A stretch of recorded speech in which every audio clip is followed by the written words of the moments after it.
effort is required in order to reach goals and experience achievement. High school sports also encourage independence and self-sufficiency, attributes that are needed to be successful in life. It's natural for parents to love their children, and it's important to support them in as many ways as possible. With this in mind, here are 6 easy ways that you can be the MVP of your child's high school team. Number 1, attend your children's games as often as possible. Nothing demonstrates interest and involvement more than being there. And be sure to invite Grandma and Grandpa to come along with you. Number 2, cheer for all the kids on the team, not just your own. Here's a test for you. Do you know all of the players on your child's team? Could you say hello to them by their first name? Embracing the entire team is a great way to show that your interest is sincere. Number 3, be a resource for your child's team. Does a teammate need help with transportation? Is the team trying to raise money for new uniforms? Is someone needed to organize a pizza party before the tournament starts? Maybe you can help. Number 4, try not to criticize the coach or the officials in front of your child. Hey, you're human, and there may be times when you need to vent, but be careful when and to whom you do it. Criticizing the coaching staff undermines its credibility and tends to put your child in the middle. And games are seldom won or lost because of an official's call. Remember, coaches and officials are objective. Most parents are not. Empower your child to talk with the coach about concerns. Everybody wants more playing time, and understandably so.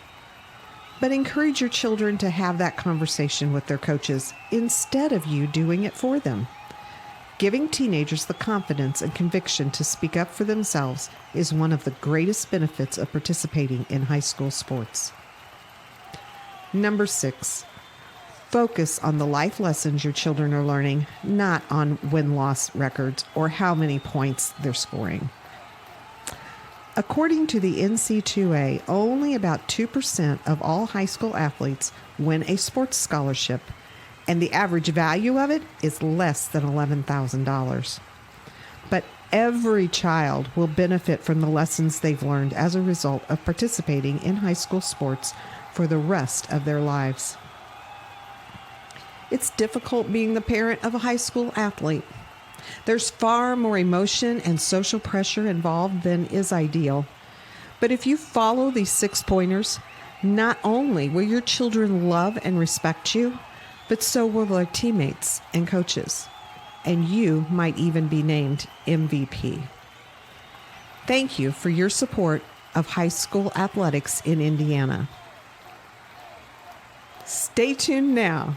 The Indiana SRN game is next. Indiana SRN, where you're always in the game.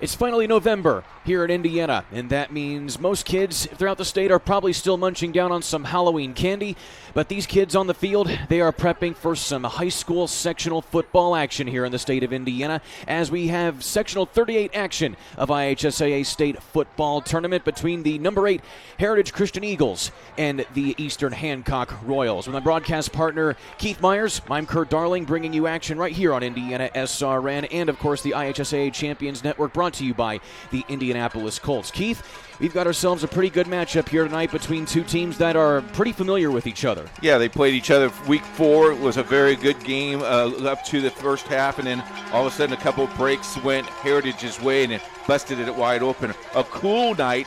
It's not raining. It's not snowing up north. Reports of some snow up north. They can keep that up here. It's 45 degrees.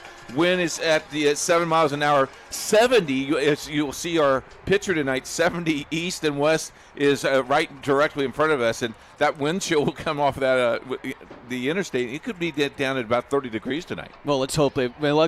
Luckily for us, we're right up here in the nice, cozy press box, even though it's going to be a little chilly tonight. Still, nonetheless, it's going to be some good for action. Of course, this is football weather. It's like it has to be cold by this time. Yeah, and it's really nice that our producer and CEO lit a fire right by our press box. So that's really nice. It got out of control, but everything's fine. The police department said it was fine, and it's nice and toasty in there. And these two teams are definitely bringing in some toasty players, as we'll take a look at a couple of the big players that we're looking at here this evening, starting with quarterback Max Milton of Heritage Christian. You know, he's a heck of a dual-threat quarterback. He has nearly 2,000 yards. In fact, 1,999 passing yards on the year. On top of that, he has some pretty good talent on the ground as well. Yeah, Max Milton is the real deal. Junior, good kid, can play very well, can throw the ball, but he also can run. If he tucks it and runs, he's good for 7 or 8 yards. The other player we're going to look at tonight is Colton Brown. This kid, as a sophomore, a true stud. Does a nice job, can go in and out. His offensive line is the key. He has to read the keys. He has to realize where that gap is.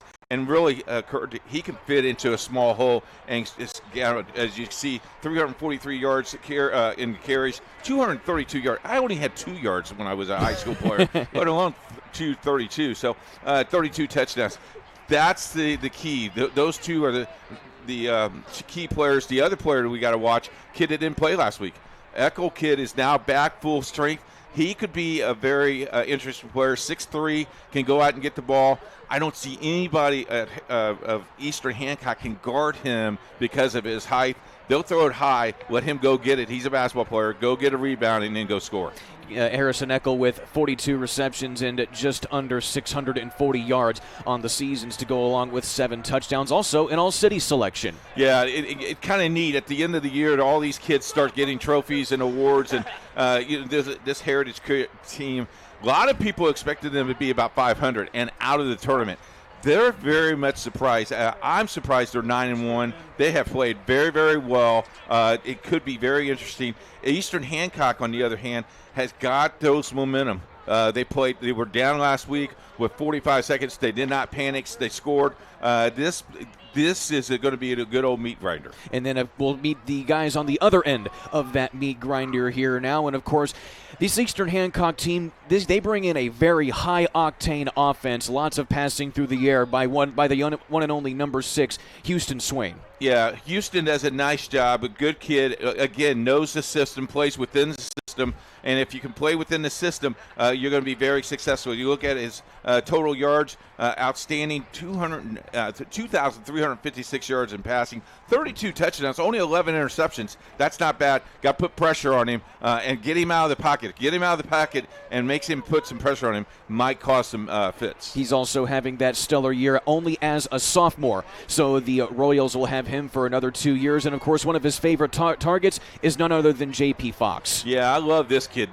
I watched a lot of film on this kid. This kid is really shifty. He will go down the field. He'll run the post. He'll run the flat. He'll put both feet in bounds. He doesn't need to. He only needs one, but he'll try to do that. 8 touchdowns.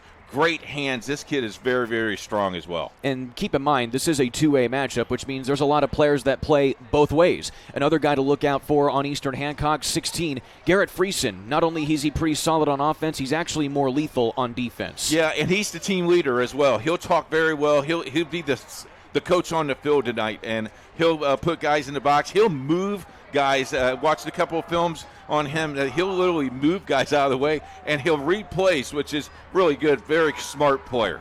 Leading tackler for the Royals is Garrett Friesen. And those are the key players tonight. We'll get into the starters later on in the matchup. But, of course, these are two teams one's 8-1.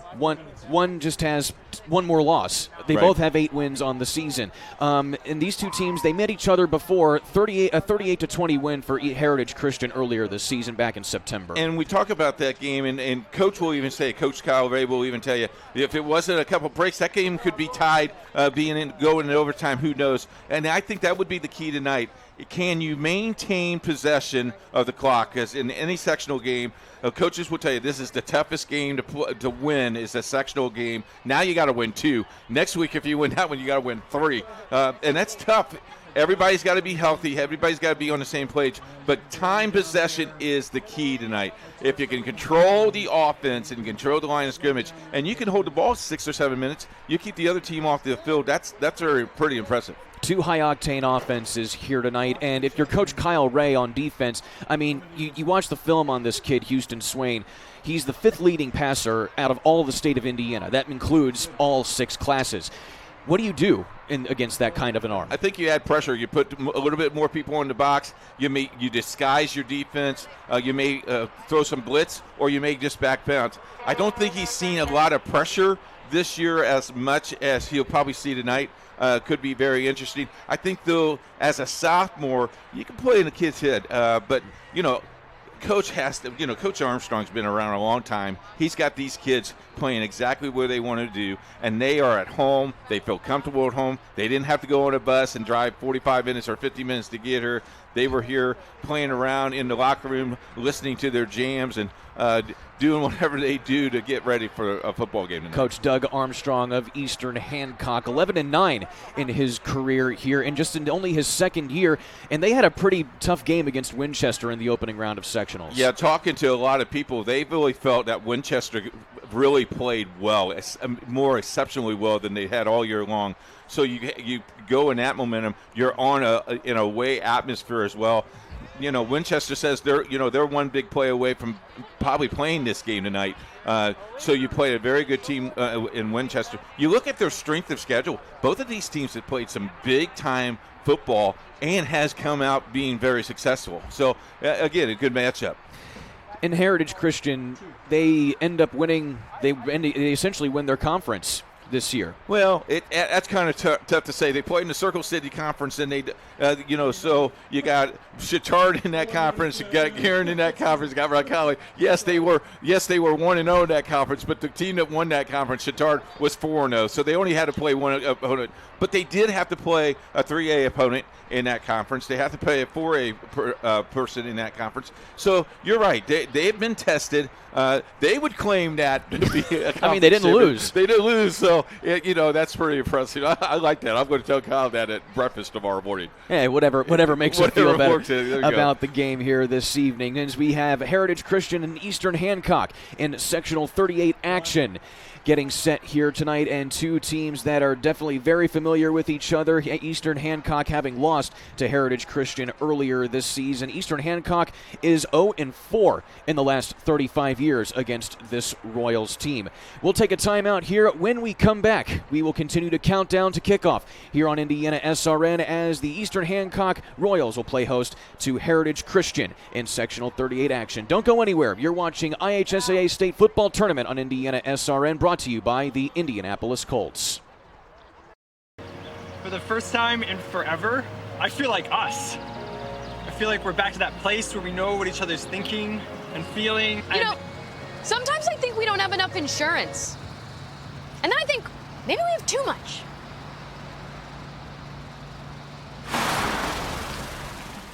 This is no moment for insurance. Let us help you think about it. Start with Indiana Farm Bureau Insurance and stop knocking on wood. Never miss a big game by downloading the IHSAA TV app for free on any device. For your iPhone or Apple TV, check the App Store. On your Android or Android TV device, load up the Google Play Store. Have a Roku or Amazon Fire Stick? We have the app for you. Check us out on Facebook Live, Twitter, or YouTube Live by searching for IHSAA TV. Or as always, click to IHSAATV.org for quick and easy access to your favorite IHSAA live and archived events. Becoming a licensed sports official is a great way to make a positive difference in the community and support the over 160,000 Indiana student athletes that participate across 22 IHSAA sports. Sports officiating allows you to stay connected to the game, become a role model for our young student athletes, earn extra money, and support the patrons and communities of our IHSAA member schools. To learn more about becoming a licensed IHSAA official, log on to ihsaa.org/officials today. You're good at you. You've been you for years. And we're good at your insurance. You're good at laundry basketball. We're good at your insurance. You're good at stopping the gas pump on a 00. We're good at your insurance. You're good at making funny face sandwiches. And we're good at your insurance.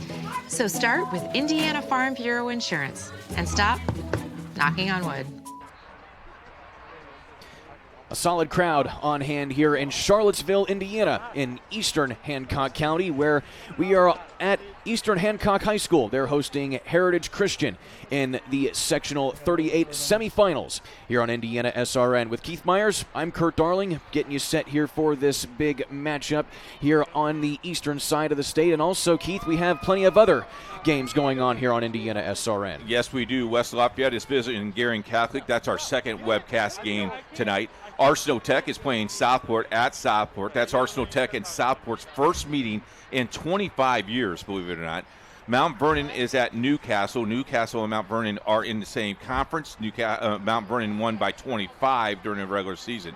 North White travels to Traders Point. Traders Point is just on a roll, have won 4 games in a row, playing very, very well. Tomorrow afternoon, Covenant Christian takes on Indianapolis Lutheran at Indianapolis Lutheran due to Lutheran's boys soccer team coverage on Indiana SRN, which you covered this week, had won the semi-state, so they are playing a state championship tonight at IUPUI, Carroll Stadium there. Carroll Stadium. And then tomorrow afternoon, semi-state volleyball action for you. Indianapolis Heritage Christian taking on Bar-Reeve.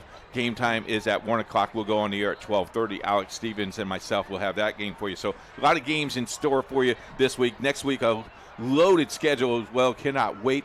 And we can freely announce that we're doing the volleyball banquet next week on Indiana SRN. So a lot of stuff going on here at the networks. We're ready for 172 basketball games. And Kurt, I know you're looking forward to basketball season, looking for a warmer climate. But Indiana SRN, if you like to be a sponsor or like to be part of us, talk to you about that. But looking forward to a great year. And, of course, you can also follow us on Twitter at Indiana SRN. We'll take a quick timeout for the national anthem, just moments away here at Heritage at Eastern Hancock High School as they're playing host to Heritage Christian, the Eagles, 8-1 on the season. Coming up next, right here on Indiana SRN. Stick around, don't go anywhere. Corporations Associated, please enjoy the game. And at this time, we ask that you please rise and move your hats for playing in the national. In today's fast-moving business world, effectively marketing your company takes hard work, creativity, and the right team. With over 40 years of experience, PIP has been enabling companies large and small to find success in achieving their business objectives. We understand the challenges our clients face.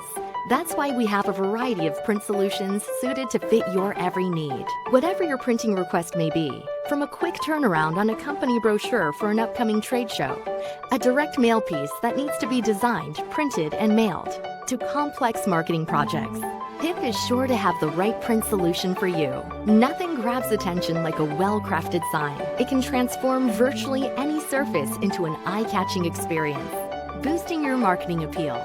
From banners, posters, floor graphics, and window decals, to wayfinding and yard signs. We not only help with sign design and getting it installed, we also integrate them into your overall marketing strategy, designed to help you win. PIP also provides best-in-class integrated marketing solutions to help you make the most out of your next campaign. Our approach to marketing ensures that your strategy is seamlessly executed across all media, online and offline, so your business always looks its best. At PIP, we understand it takes a team to achieve business growth, and that's why we're here to help. Get to know Pip and let us make your world a better place.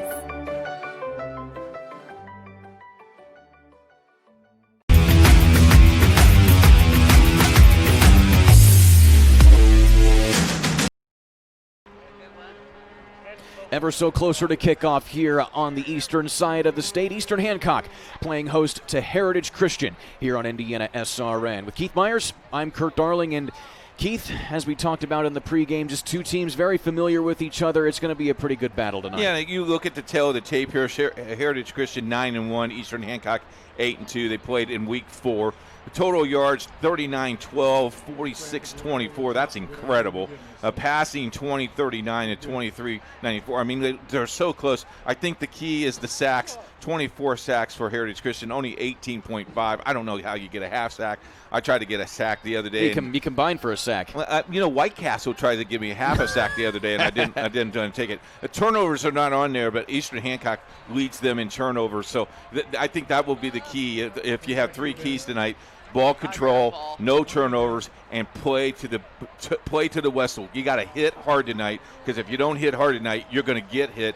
And with the temperature being 45 and dropping, you don't want to get hit very hard tonight. And under a completely clear sky, no clouds, to have some insulation for us here down on the field. And as you get a look at Coach Doug Armstrong's squad, the Eastern Hancock Royals, 8-2 on the season. Yeah, and real quick here, the officials tonight. This crew is probably one of the top crews in the state of Indiana. Roger Holder, I refereed basketball with him. Jerry refereed basketball with Roger. Roger is in his 49th season refereeing high school football. Now, I am 60 years old. You do the math. That man was doing football for a long, long time, done football a long time, 71 years old. Great personality, great Christian man, and I wish this crew a great success as they move on, hopefully, into the tournament. But we need great officials like these guys. They have been dedicated to the game for a long, long time. If you want to get involved in officiating, please contact the Indiana High School Athletics Association's office. Sandra Walter would love to talk to you. Jerry and I did it for years. Jerry never got booed. I always got booed out of the gym. I don't know what it is. I think it was Jerry's hairstyle than mine. I've always been bald. Maybe that's what it was. Either way, this was all happening. Jerry wears glasses. Either way, this was all happening before I was even born. I understand. If that makes you feel any better about that. Here comes the Royals. Eastern Hancock taking to their respective sideline here. At Eastern Hancock, 8-2 on the season. O-line has only given up 4 sacks this season.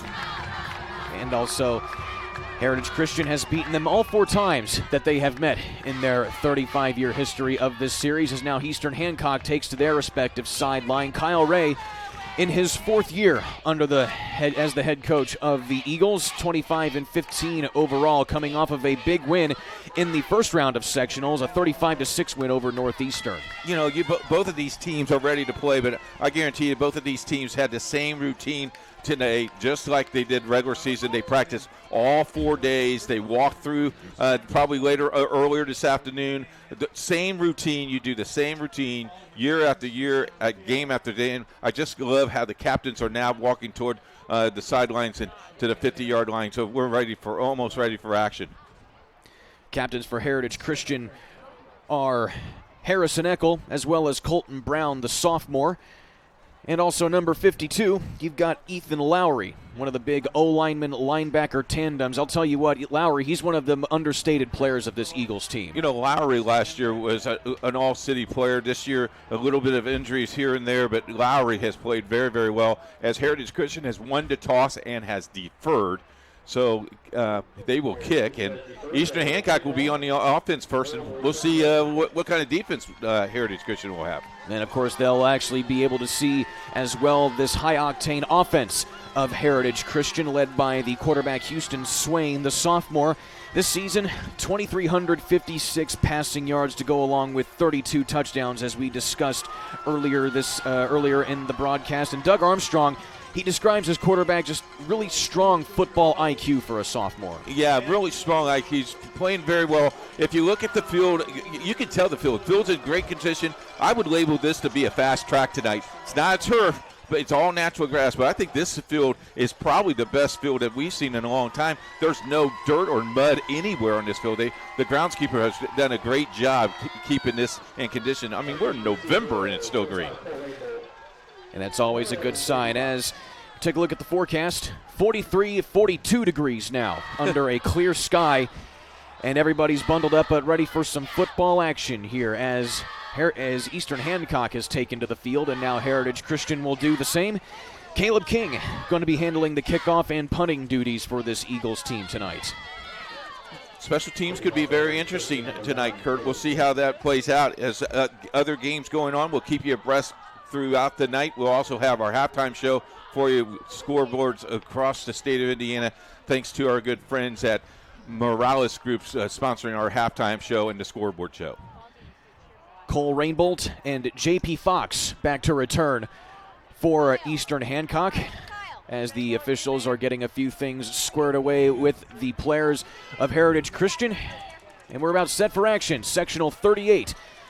The winner of this game goes on to face either Indianapolis-Scecina or Shenandoah in the sectional championship. And there you get a look at Caleb King, the sophomore place kicker and punter for Heritage Christian.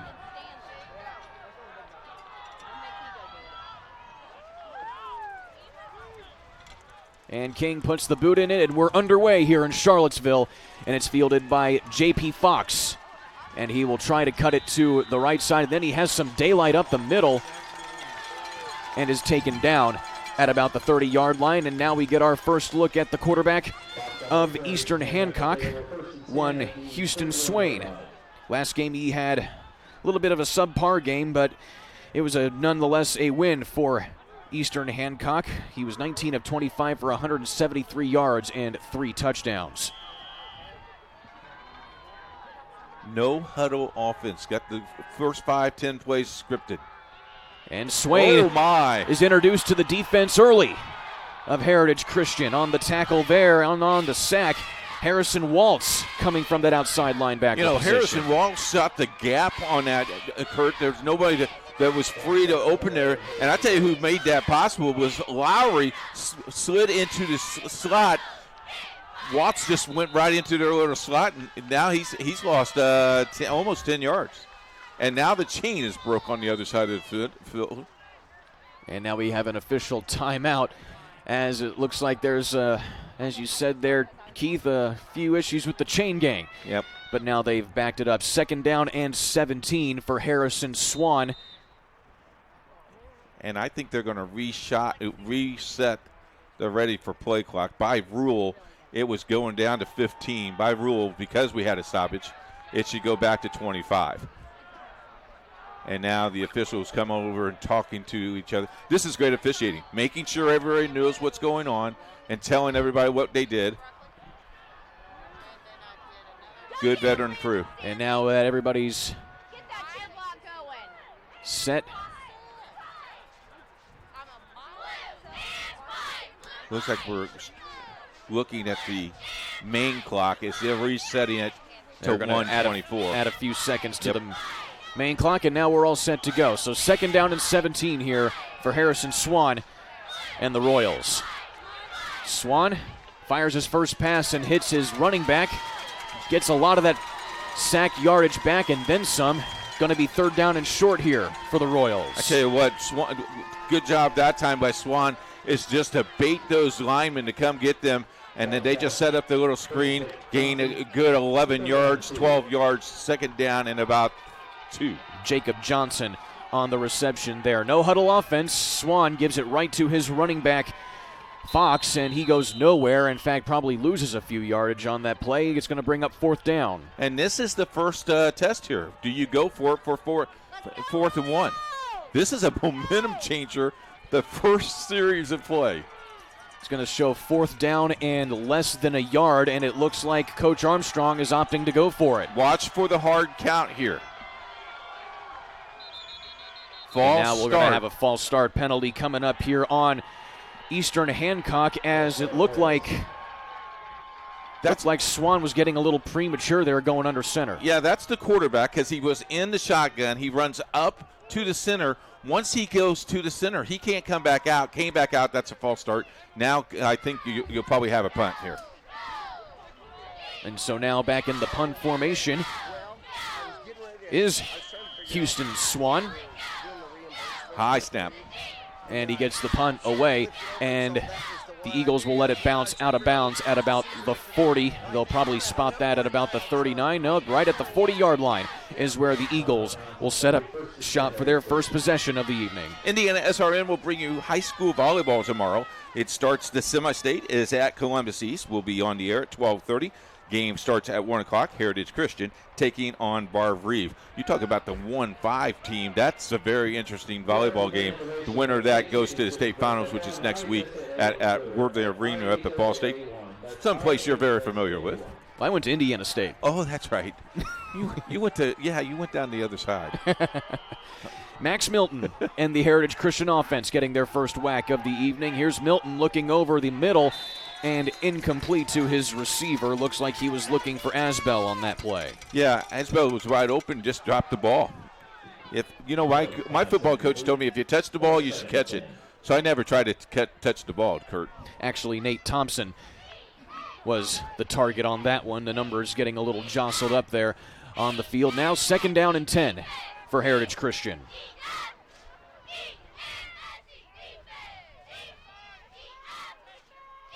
Milton from split backs hits Eckel. Eckel, not having played at all last game, gets his first catch in about 2 weeks or so, and he gets it to midfield. And we got a flag on the play.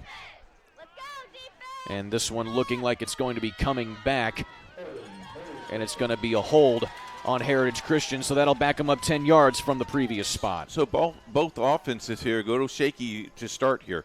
Early score, Mount Vernon scores on the first possession of the game, leads Newcastle 7-0 with 9:30 to play in the first quarter. This is 2nd down and a bunch. 2nd down and long, ball at about the 33-yard line. And Milton sticking in the gun, as he most often does, sending Brown in motion. And he gives it to Peyton Brown, and he starts to the left and cuts back to the right. And Eastern Hancock all over that one. Yeah, they snuffed that out. They put 6 guys in the box, maybe gain 2, maybe 1, 3rd down, and forever. 3rd and 18. Got those flip-flop. That was Peyton Brown on the motion, but Colton Brown on the call on that one. So it'll bring up 3rd down and a long 18 for Heritage. Colton Brown is the sophomore, 155 pounds, 5'9" running back. Milton fires over the middle, complete to his receiver, 1st down, and then some into Eastern Hancock territory. Nate Thompson with the big grab. That time Nate Thompson grabs the ball with the point of the football, carries it. Most important thing he did is tucked it, spun around, protect the ball as he spun. 2nd, 3rd effort gives him the 1st down. Nice 1st down. So a solid 20 to 25-yard gain there for Heritage Christian. Puts them in Eastern Hancock territory. Ball just inside the 40, 1st down. Milton gives it off to Colton Brown, and he has a solid gain up the middle of about 6. I tell you what, that time it was a little delay handoff, Kurt, and looked like he was going to keep the ball, and Brown was open to the slot, gained a good 6 yards, 5 yards, 2nd down and 5. 8:34 left in this first quarter. Fast-moving quarters. First possession still working here for Heritage.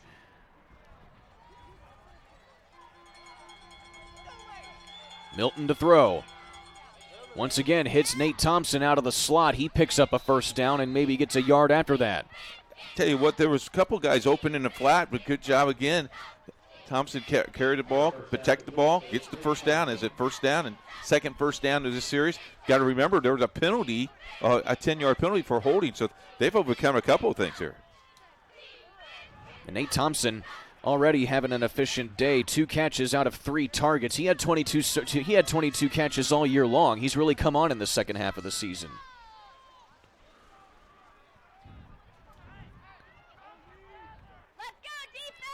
Three guys in the box there. Ooh, high snap.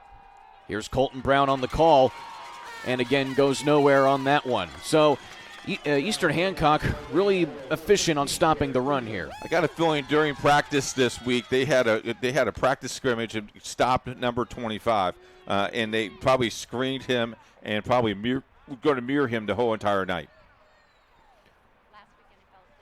Taking their time are the Eagles as the clock keeps ticking away. Just under 7.5 left in this first quarter. Yeah, that play clock's your friend here. You want to keep that clock running. Milton rolling to his right.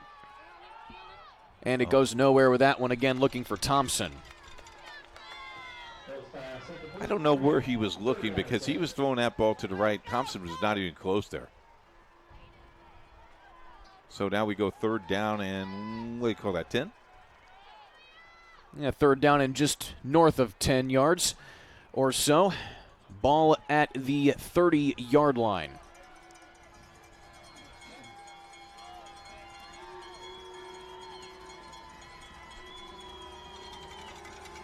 Milton over the middle, through the hands and intercepted by Eastern Hancock. On the interception there is Caden Soletto, and he gets brought down at about the 30-yard line. So Heritage has some momentum, and then it's all snuffed out there on an unfortunate pick. Yeah, good job by Eastern Hancock. Filled in, and here's the replay. Had the guy wide open and just overshot him. Oh, the tip ball. Tip drill works all the time. Targeting Nate Thompson again there, and then that was Caden Soletto, the sophomore wide receiver defensive back tandem for Eastern Hancock. And so the Royals will take over and try to make up for that 3-and-out series they had on their opening drive. As we have this stop as a play, there's the tip. Nice job. And one thing I like, they immediately went on the offense. Stop as a play real quick. Tech leads Southport. That's a upset in the making. Tech leads 7-0 over Southport. Mount Vernon scores one more time as they lead 14-0 against Newcastle. They're up the road a little bit here. They're in Newcastle. We're here at Eastern Hancock. So the officials waiting to get things all squared away on the field at the moment. Just under 7 minutes left in this first quarter. Again, we have problems with the chain. They're working on the chains over there. We have good shot there. Hey, if you like to follow us, you should tweet us. Don't forget, at Indiana SRN. Don't miss anything. Follow us on Twitter. Kurt is on there. I'm on there. We have a lot of fun. If you are the 1,000th follower, you will receive a gift card of $55 from Aspen Creek Grill. You cannot tweet, retweet, tweet, follow us, not follow us. You got to just keep on doing it. We do keep track of that sort of thing. Yeah, $55, not bad. Harrison Swan in the gun here for Eastern. He drops the snap, picks it up, fires, misses his receiver on the call there, J.P. Fox, and it just goes in and out, and it'll bring up second down, almost making something out of nothing there. Yeah, nice job, and that ball was deflected up in the air, almost caught and intercepted. And again in the no-huddle offense for the Royals, sticking in the gun is Swan. Snap gives to his running back, and he plows forward for a gain of about 4 or 5 yards on the play. On the call, Jacob Johnson. Yeah, on the tackle, Ethan Lowry. Ethan, a senior, 300 pounds. How many tacos do you think he can eat in that setting? Probably enough, probably a lot more than the tackles that he's had on the season, which is now 64 total tackles. That is impressive. This is a big third down here. Screen pass trips over here on that side. From the gun, Swan has to evade the pressure and is brought down in the backfield for a big loss on that play. And on the sack, Ethan Lowry, as we were just talking about. Yeah, you know, one of the things that Heritage Christian has done is rest 3 guys each play. And we talked about it, that Sophomore gets happy feet and that maybe have not put as much pressure as he had all year long. And now they have to punt. Oh, blocked. And it's blocked by the Royals, and it'll be recovered by Colin Thompson. And I think Thompson was the one who actually got the block on the play. And now we have a stoppage of play. It looks like we may have some laundry on the field here, Keith. As the officials converse, right now the ruling on the field is a blocked punt recovered. Illegal substitution on Heritage Christian. So you have to re-kick. It's a 5-yard penalty, you re-kick. So that negates the blocked punt. An illegal substitution called on Heritage Christian. So we get to do this all over again, and back to return this time again for Heritage will be Reed Gehrig as well as Zach Schloner. Upset in a making here. Guerin leads West Lafayette 3-0 with 3 minutes to go in the first quarter. Blocked and this again. time it's blocked again, but it gets a little bit more air this time, and it takes an Eastern Hancock roll to about the 46. And once again, Heritage with decent field position. How about back-to-back blocks? 1 to your advantage, though. It looked like it was Colin Thompson again with the blocked punt, but it did not have the desired effect as it did the previous play. That was negated by the penalty. And once again, Max Milton will try to make something here out of this really good field position starting in Eastern Hancock territory. And Max Milton going to try and rebound from that interception that he threw on the opening drive. I think you stay with the passing game here, Kurt. This time they go with the running game. Jet sweep to the left side, and it goes nowhere as Colton Brown is drugged down for a loss. They would probably be wise to listen to you that time, well, there, Keith. Or you can just run the ball, whatever you want to do. That gave up coaching long ago, Kurt. So, second down in 12, lost 2. Clock is running, and Heritage taking their time. Working the clock is Coach Kyle Ray. He's been an expert at doing that all season long. Milton from the gun. Gives the ball off to Peyton Brown, and he has some running room up the left side. It looks like he gets right to the first down pylon, and that's exactly where they'll mark it. And it is good for an Eagles first down. I will tell you, I've gone a couple practices of Heritage Christian, and Peyton Brown, when he runs the ball directly to the sideline and then go up as they're going to measure here for a first down. I do believe they have it if we get a close, tight shot of that measurement. Let's see what we got. And well, we got close, feet in the way. It looks like they're going to, and they're still very close. It looks like they're going to mark it just shy, literally by maybe a chain link at that. Maybe the tape. As they repaired it, you can see they have repaired the chain with tape. That's all right. Got to get it fixed. Yeah, wow. Look how close that thing is. Very close, literally a chain link away from picking up that first down. So it'll be third down and inches on this next play for Heritage. And now under 5 minutes left to play here. Good shot, camera guys. Nice job today. Milton, supported by 2 running backs, the Brown brothers, in the backfield with 2 wide receivers on the near side. High snap, and it's going to be picked up, and Max Milton will wisely fall on top of it for a loss of 10 yards, and another big miscue on a drive here for Heritage. Yeah, you look at this, you had a block punt that would put you at probably the 10-yard line. You had too many men, illegal substitution. You had a high snap there. You had the ball, you had a great pass, and you had a drop there. So, Heritage Christian really shooting herself in the foot here. 4th down and 11. You knew they were going to go for it if it was 3rd and 1. Just a high snap. They had that problem last week as well. So a punt coming here. Zach Schloner to punt. And he gets it away. And it will settle right down at the 30-yard line. And another possession coming up here for Eastern Hancock after once again they went 3 and out on their second possession. Want to give you a scoreboard update real quick. Mount Vernon leads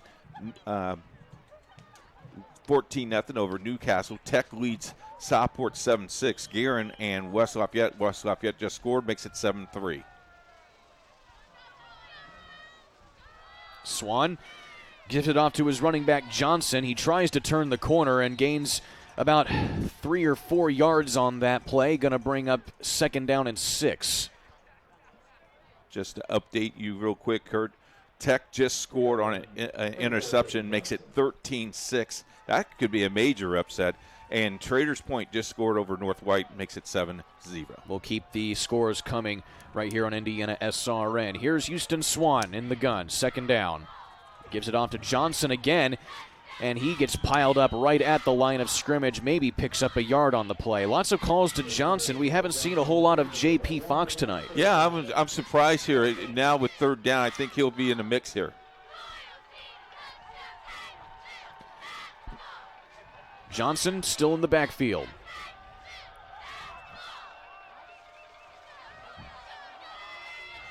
Swan feeling the pressure, tries to find his receiver, and in double coverage overshoots his intended target in Caden Soletto. And I tell you what, at that time, Heritage Christian had a different lineup. They only had 3 guys in the box. Everybody else playing deep.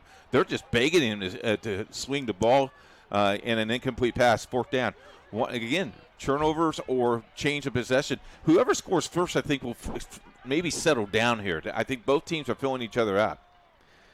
Still a scoreless first quarter as the punt is fielded by Reed Gehrig, and he tries to turn the corner, and he gets a decent run at it back inside of Eastern Hancock territory, and the ball will be at about the 35. And again, better field position for Heritage Christian. Yeah, Heritage Christian has had great field position, has not done anything with it. Let's see what they can do in this possession. I love how both coaches have filled each other out. It's almost like a prize fight here. I take a jab here, you take a jab here. Let's see what happens here. With 2:42 to go, I think you put it up in the air here. So 1st down and 10 coming here. Ball at the 34-yard line. Max Milton once again in the gun. The give is to Peyton Brown. He cuts back up the middle for a gain of a few yards. I'm going to bring up 2nd down and long. Trying to stretch that play and just decided that there was a gap there. They closed that hole pretty quickly.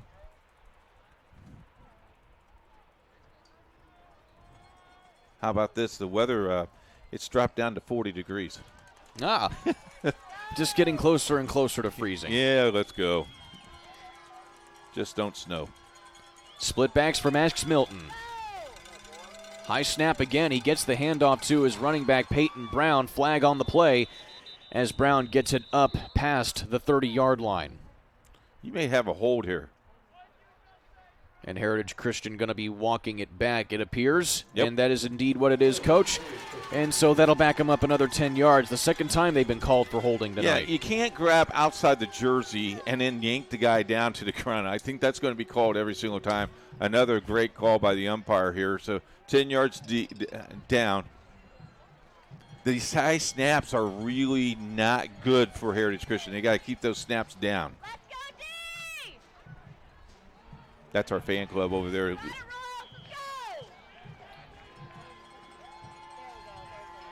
Here's Milton again to throw. Sick is sitting in the pocket, hits his receiver in triple coverage. Nate Thompson again on the grab. He's really feeling Nate Thompson tonight. I tell you what, though, Kurt, if you keep watching, Eckel is going down the field. No one's covering him. I think Milton's going to score on a play here. They're going to keep that going. Watch this play. There's Milton. Here's the pass. Excellent. But see Eckel here? Wide open right at about the 9-yard line. Keep that in mind, folks. Still 3rd down here as they make up the penalty yardage from that holding call. Milton throws to the sideline, complete to his receiver. It looks like he may have enough for the 1st down. Again, it's Nate Thompson. Thompson now with 4 catches on the night. That's a 1st down. And that is indeed the call on the field. So after that big holding penalty almost again made it stop short, they finally get a decent play, and now they're in some decent field position. What is that, the second hold now that they've made up? Ball now inside the 25-yard line. First down. Here's Peyton Brown trying to dart it right up the middle and powers forward for a gain of about 5, maybe 6 yards on the play. It's very interesting. He moved at big old Eddie Liverchett to number 78. He just moved him out of the way to get some yardage. Peyton Brown having a decent night so far this evening. Coming into the contest, he had over 430 rushing yards. He's definitely a good alternative to Colton Brown, who's had a decent year as well. High snap, again, a call to his running back, and going nowhere on that play, right at to the line of scrimmage. Again, Peyton Brown on the call. Now, if I'm Kyle Ray right now, I'm running out the clock for the whole entire first quarter. I have a whole minute in between quarters. I have a long way to talk. It's 3rd down and 7, and I think that's what they're going to do. That's brilliant coaching. So Kyle Ray opting to let the clock wind down for the remainder of the quarter. And as you described it, Coach, this prize fight has gone scoreless in the first round, as Heritage Christian will take over on the other side of the field. When we come back, you're watching IHSAA State Tournament on Indiana SRN, brought to you by the Indianapolis Colts. Life comes at you fast, so it's important to have some help along the way. Ah, my favorite patient.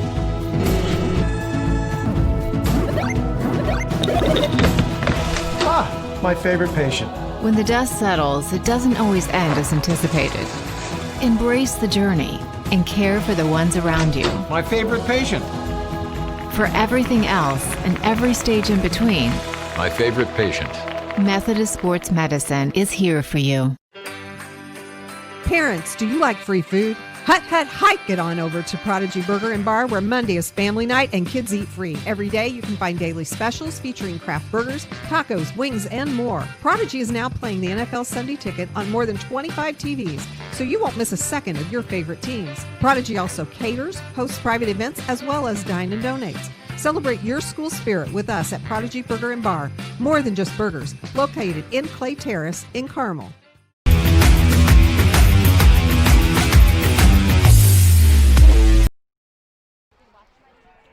Scoreless after one round, or one quarter, whatever you want to call it here on Indiana SRN, as Heritage Christian and Eastern Hancock still knotted up after one quarter of play. With Keith Myers, I'm Kurt Darling. Second quarter getting underway here. Heritage facing 3rd down and long. Here's Max Milton looking to the end zone and overthrows his receiver, looking for Harrison Eckel right there. Might have been a little bit of a miscommunication because it looked like Eckel kind of hesitated there. Yeah, he hesitated, and I think Eckel got tied up a little bit. You got to go down, and you cannot stop running. You got to keep running here. Now what do? You go through for three here. You got the field goal kicker that can do it. Be very interesting. I don't see a T coming out on the field, or do I? We'll see what Coach Ray decides to do here, and indeed they are going to opt for the field goal, as Caleb King, so far 38 of 40 on PATs this season, only 3 of 5 on field goals, hasn't had a whole lot of attempts this season.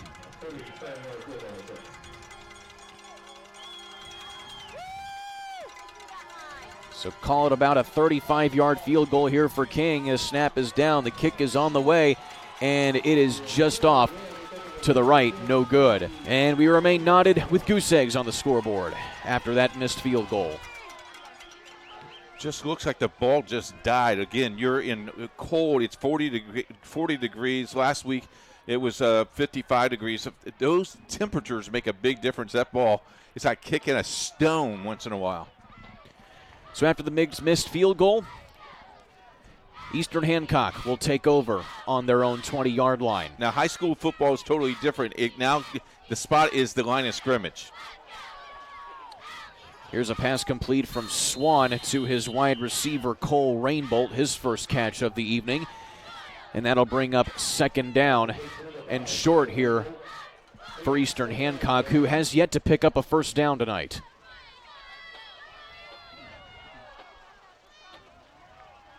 Facing that three-man front from Heritage. Swan gives it to his running back. He breaks some tackles, has some running room. That's Johnson. Johnson now cuts to the outside. And he gets a very decent run down to the 45-yard line inside Heritage Christian territory. Well, they have a first down now. They played very, very well, and he looks like he's slow getting up.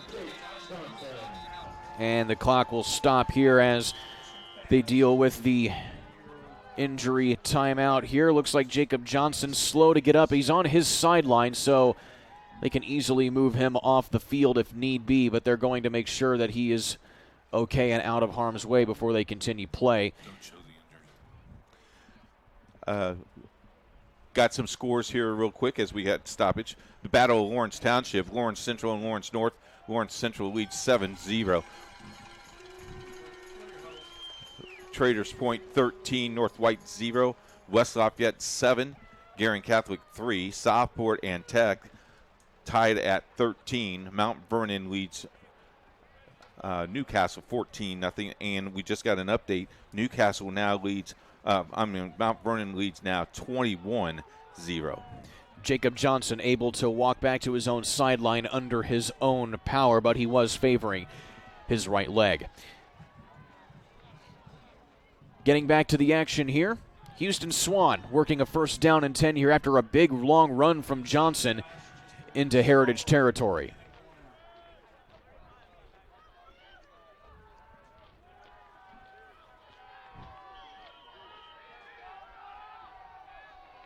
Swan in the gun, sends his back in motion.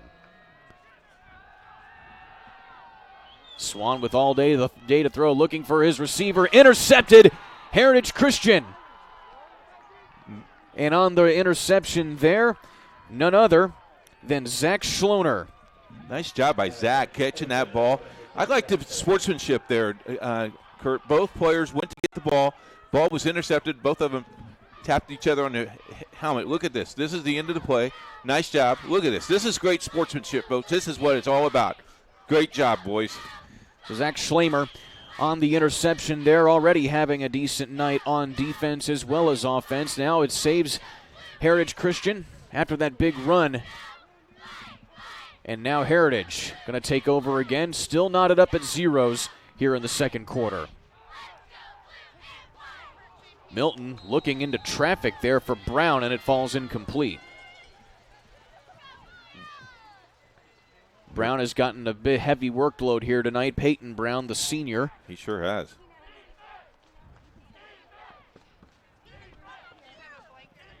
Scoreless. Did you ever think it would be this close? I mean, I know it was going to be close, but I thought we had both teams would have scored by now. As you said, Coach, both teams feeling each other out, and the cold definitely probably having a big impact there, as now Colton Brown will get the call on this play, and again, he goes nowhere trying to turn the corner. Eastern Hancock very prepared for this running attack from Heritage Christian. So you got third down and about 11. I don't think you want to play conservative here, but you got to be very, very careful. You sure don't want to turn the ball over here and give Eastern Hancock good field position. So a third down and long here for Heritage. Split backs for Max Milton. Milton all day to throw over the middle. And Harrison Eckel, he falls incomplete. He almost makes the one-handed grab, but does not control it to the ground. That would have been a heck of a play had he hauled that in, Coach. Oh, what a play. And so that'll bring up fourth down and likely a punt from Heritage as we take a look at the replay. There's the one-handed catch, and it just rolls away from him. What a catch that would have been. Woo. That's the second time that he's been targeted, Eckel has tonight. Both times he has not come down with the ball. Caleb King gets the punt away, and it'll take a Heritage Christian bounce inside the 35. So lots of punts, lots of stalled drives here tonight as we remain scoreless. let's say hello to some of our sponsors here tonight because we haven't ran any spots for them, but we want to thank good old Noblesville Trophy and the Prodigy Group as well. Many people help us put this on Aspen Creek Grill. Thank you very much for supporting Indiana SRN. Back out on offense are the Royals of Eastern Hancock. Here's Swain from the gun. Firing over the left side, hits his receiver for a big first down. And the second first down they've gained tonight, Caden Stiletto. Did a nice job, got right to the sticks and sat down and caught the ball. And that ball was very, very low. The only way to catch it was he was the only person who was going to catch the ball. Sotelo with his second reception of the evening. From the pistol on the delayed handoff, and back there to read it like a book is none other than Ethan Lowry. Yeah, Ethan Lowry did a nice job. Again, Ethan's been there all year long, did a nice job. They've lost about 7 yards. Now it's second down and 17. So back the ball up about that 7 yards to the 35-yard line. Second down and long.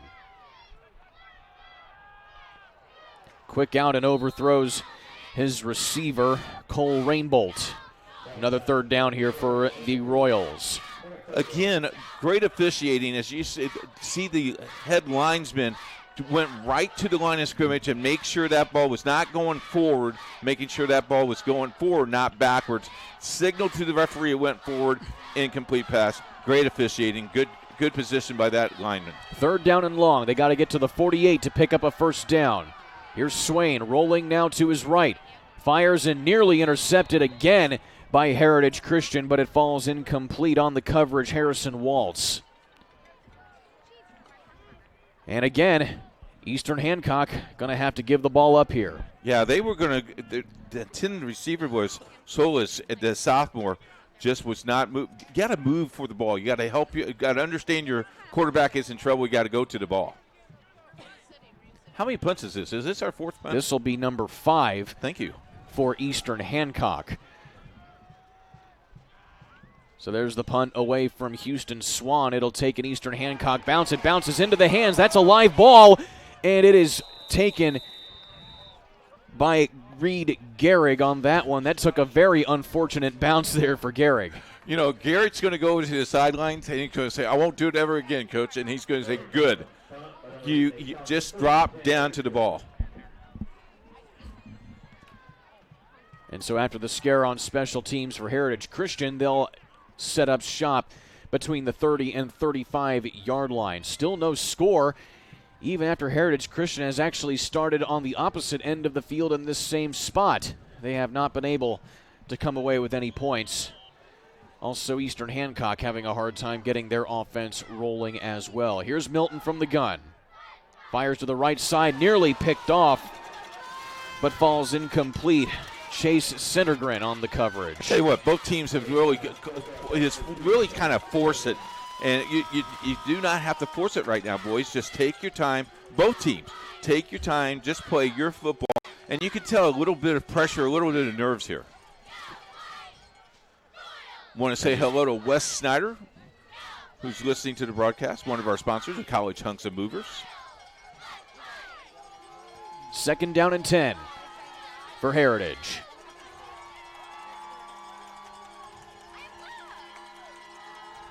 Milton rolling to the right, fires, and is incomplete as Harrison Eckel was coming back to the ball, but it sails out of bounds. So now you're 3rd and 10. Just feel, again, sorry, Kurt, just feel like someone scores. It just relieves that pressure for you. Still nobody has cracked the shell of one of their goose eggs on the scoreboard here as it's now 3rd down and 10. Yeah, that's goose eggs, folks. That's right, goose egg. Here's Milton. Fires to Colton Brown, has some running room, but does not get anywhere near the first down marker, and he comes up short, and likely another punt from Kyle Ray's Eagles will give the ball back to Eastern Hancock.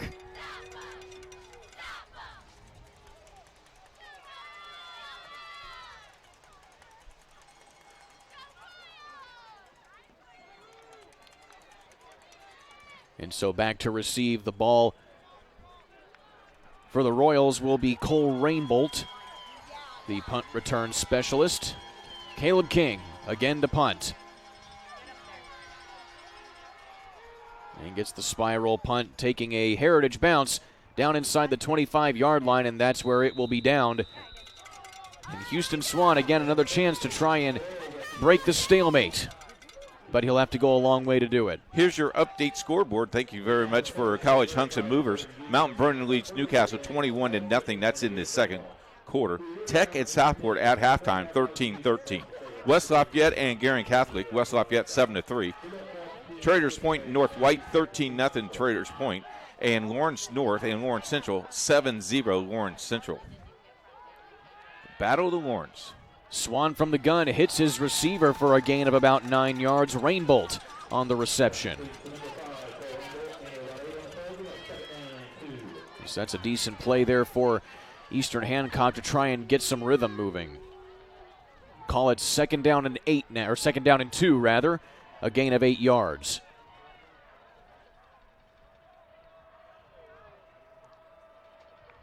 Blitz.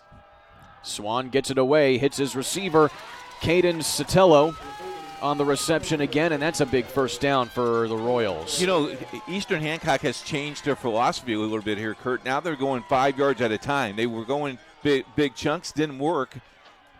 And nice job. Clock is now running at 8:05. No huddle offense here for Doug Armstrong's Royals.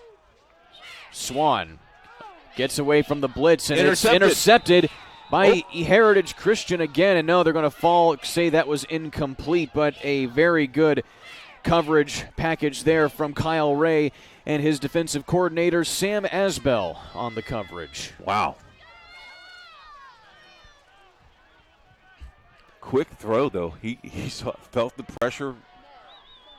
Here's the play. Oh, yeah, that hit the dirt. Good call. Unlike a play in the World Series, but we won't talk about that. Swan, quick in the gun. Getting the pressure again, fires over the middle and through the hands of his receiver and incomplete again, looking for Rainbolt. And again, just a lot of targets for Swan here tonight, but a lot of these catches are just falling incomplete either by errant passes or just the receivers dropping the ball. Big third down here.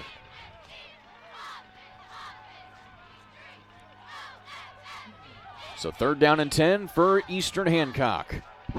Ball at the 39-yard line. And now we have a timeout coming up on the field with 7:56 remaining in this first quarter, second quarter. Don't go anywhere. High school football on Indiana SRN. Life comes at you fast, so it's important to have some help along the way. Ah, my favorite patient.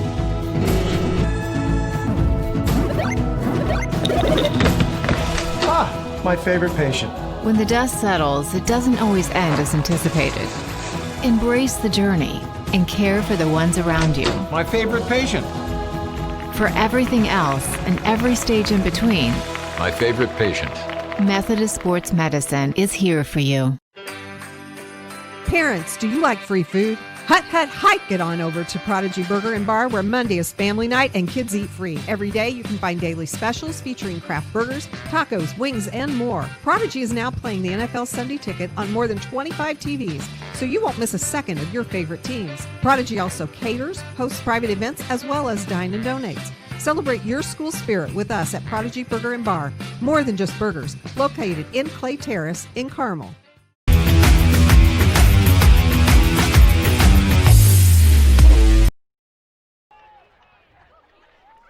Out of the timeout, still scoreless midway through the second quarter between Heritage Christian and Eastern Hancock as Houston Swan facing a third down and long. Here's the snap.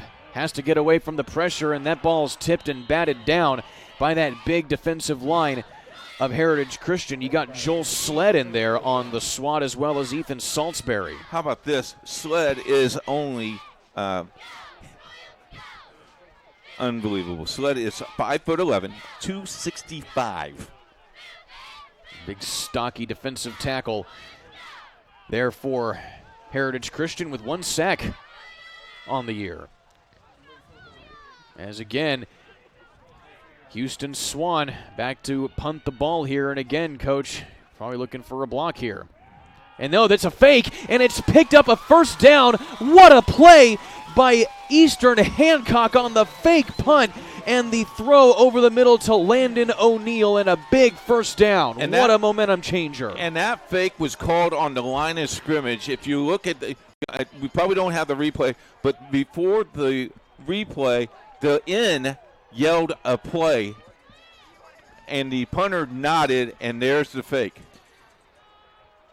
So what was going to be the 6th punt for Eastern Hancock turns into a big first down on the fake. Here's Swan looking to keep the drive moving, fires over the left side, and it goes incomplete. It looks like he was hit as he got the throw away there. Colin Thompson on the play as we look at the fake punt again here. Just nice job, 1 step.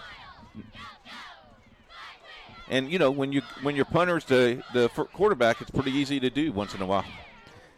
Definitely a play that can be in your playbook if your coach Doug Armstrong is now at 2nd down and 10.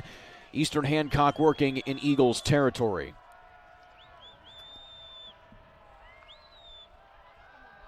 Swan tries to evade the pressure, steps up, and is just short of his receiver.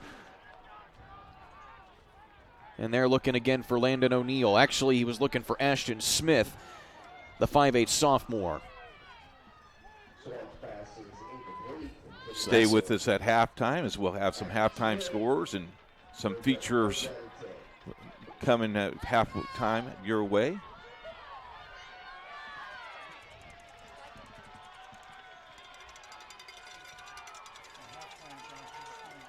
Third down here. So here's Houston Swan now alone in the backfield. Plenty of time to throw. Swan hits his receiver, and that's J.P. Fox, who we haven't seen a lot of tonight, but he comes alive when he needs to be. That's a big first down. Yeah, he went right to the 10-foot mark, turned, opened up the ball, and there it was delivered. So Fox with his 2nd catch of the night is a big 10-yard grab for a first down on 3rd and long for the Royals. Momentum is changing here. Ball inside the 40. Swan. Pump fakes. He's going to tuck it and run. Has plenty of running room. Picks up the first down and is tripped up just inside the 25-yard line. On the tackle there was Harrison Waltz. That time the Heritage Christian defense over-pursued and left the wide open field. And so another first down. Back to back. And Eastern Hancock is finally in some sort of a rhythm here with under 7 to play in this half.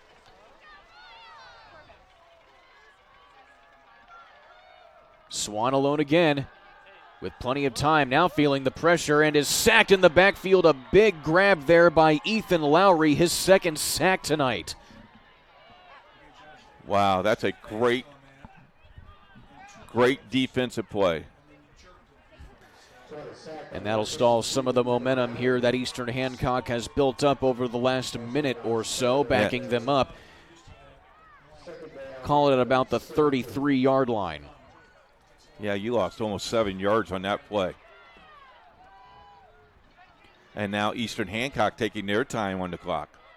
Swan with a 2nd down and about 20 here.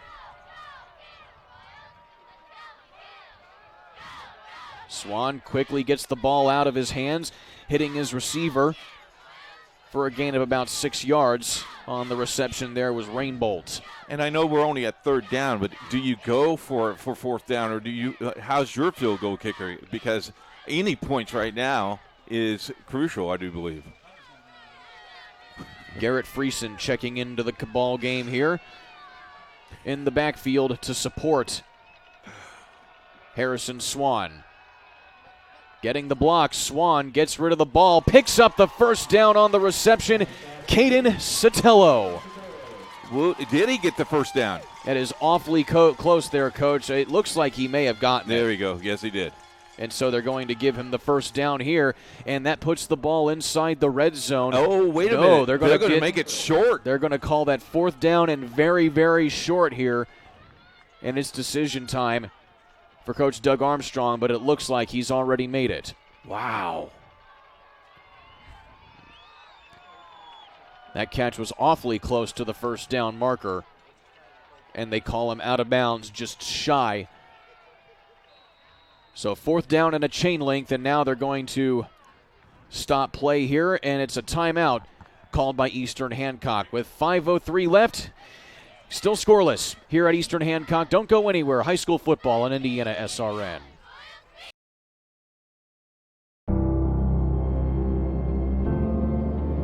How does a good man become even better? By working out? Or by working his way up the corporate ladder? By changing his diet? Or by changing his style? By traveling the world? Or by staying perfectly still? For 300 years, we've helped good men become the best versions of themselves through a dedicated fraternity and by taking an oath to live a life of integrity, service, and brotherly love. Men who are as committed to each other and their families as they are to our noble cause. In the end, we don't just make men better, we make them Masons. Not just a man, a Mason.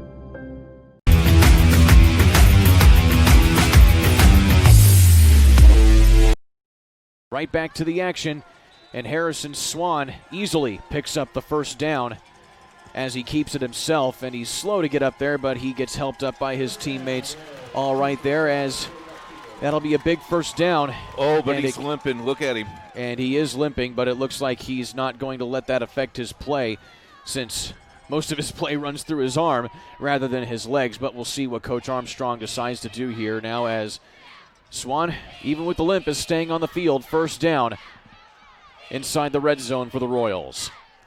Here's Swan, hits his receiver, breaks a tackle, does Rainbolt. He tries to cut it back to the inside, gets inside the 10-yard line, still on his feet,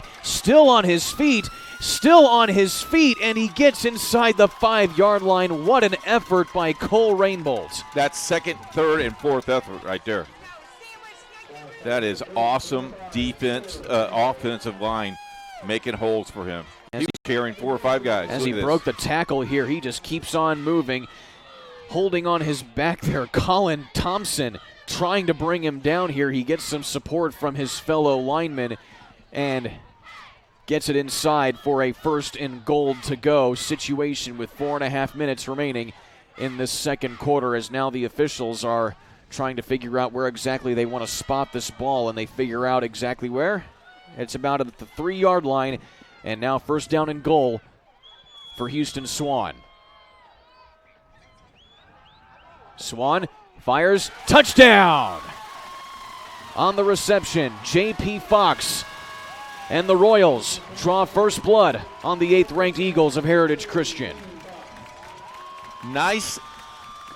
It all started with the fake punt at the 45-yard line. Nice job, Coach. So it turned it what was seeming to be another 3-and-out off the fake punt. Houston Swan saves the drive for Eastern Hancock, and now they have 6 on the board. And now they're going to go for 2 points, as they don't have a place kicker on the roster. This is a big point. So the 2-point conversion upcoming here for Eastern Hancock. Here's Swan. Has some time to throw. Fires over the middle, and it falls, and it's intercepted. But that's where the play ends. You cannot return a 2-point conversion. So either way, 6-0 is your score. Eastern Hancock on top first. Don't go anywhere. More action to come on Indiana SRN. If you find yourself confronted by unwanted pests in your home or office, then you need to contact the professionals at Kim Mountain Pest Control. We offer quality pest control solutions at an affordable price. We specialize in ants and termites. We're also available to handle a variety of other pests, including roaches, fleas, and flying insects, as well as rats and mice. Don't wait until pests cause severe damage to your home or property. Contact the team of experts at Kim Mountain Pest Control today. You know, when Margaret and I decided to sell the old estate here, we had only one choice in signage. Logan Street signs and banners. Conveniently not located on Logan Street anymore, but rather located on 10th Street on the south side of Noblesville. Well, we sold the old beauty, and we were able to buy this wonderful estate. And we had so much money left over, I was able to buy this beautiful 1968 Eldorado Cadillac for Margaret.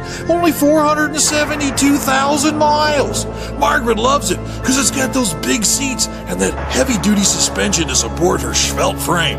Next time you're looking for signs or banners, call old Jim at Logan Street Signs and Banners, 773-7200. Conveniently not located on Logan Street anymore.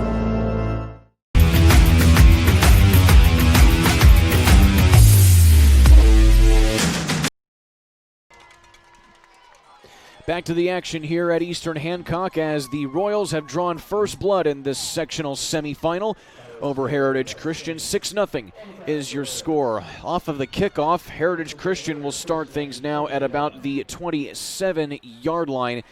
And now, Keith, if you're Heritage Christian, you got to respond. Yeah, you got to respond. You got 4 minutes and 15 seconds, so you have plenty of time. Now you just have to play fundamental football and drive the ball down the field.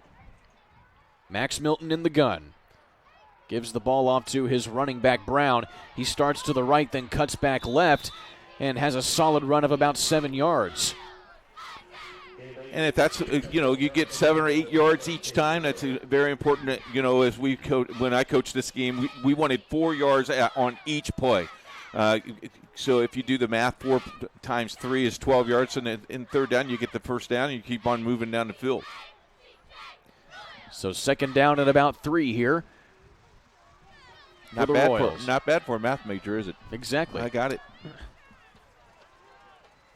Mr. Johnson would be happy with me. High snap for Milton. Barely gets the handoff off to his running back, Colton Brown, and he gets a yard on the play. Upset in the making with 1 minute to play in the first half. Guerin Catholic leads West Lafayette 10-7. And we've got an upset in the making right here, with Eastern Hancock leading Heritage Christian 6-0 with under 3.5 to play. And now they're going to give him the first down. It looked like he was way short on that play there, Coach. That's a great spot. That's a very generous spot. They're going to give them the first down. Ball sitting at about the 37-yard line. Wow. With under 3.5 to play. Did he gain 3 yards on that? Yes, he did. They're saying he did. Here's Brown on the call. Again, sticking to the ground is this Eagles offense, and he gains a yard on the play, does Brown. And now Colton Brown getting a lot more involved in the offense here, as Peyton Brown was getting a lot of the calls on the first couple of series. I think you don't put this ball up. Now watch me being wrong, but I don't think you put this ball up until you cross the 50. Milton with split backs. Fires over the left side, complete to his receiver, Eckel, and he goes nowhere on that play. In fact, he may have lost a yard. No, they're going to say he was right at the line of scrimmage, and it'll be third down at about 7 or 8 on the play. Okay, I've been 0 for 3, so I just won't even guess anymore tonight, Kurt. So Heritage coming back to the huddle here as they're going to be taking their time with the clock running at 2:15. Milton alone in the backfield. Fires over the middle, complete to Thompson. First down, and a few more yards after that, crossing midfield to about the 47. 2:02, plenty of time. You have all three timeouts left. So there's no sense of panic here if you're Heritage Christian. Nice defense for Eastern Hancock. Keep everything in front of you.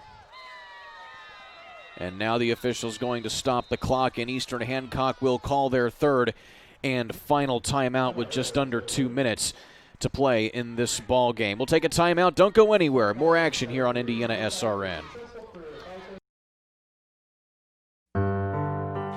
I think the best thing that our ministry offers is that when the women come in and they are pregnant and they've reached our scan dates, which are 6 weeks, 4 days to 14 weeks, we're able to image them with ultrasound. Seeing the image on the screen and hearing a heartbeat clarifies that it is truly life and not just a clump of cells. You know, you can see babies sucking their thumbs. You can see them running their hands over their heads.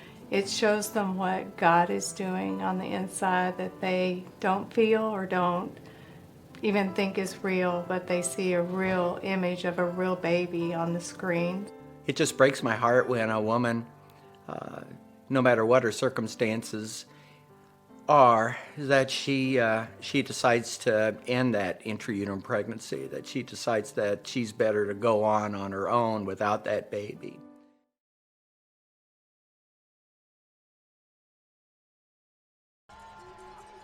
Under 2 minutes to play here in this first half, and Heritage Christian looking to try and get some redemption after Eastern Hancock has drawn first blood. Milton in the gun.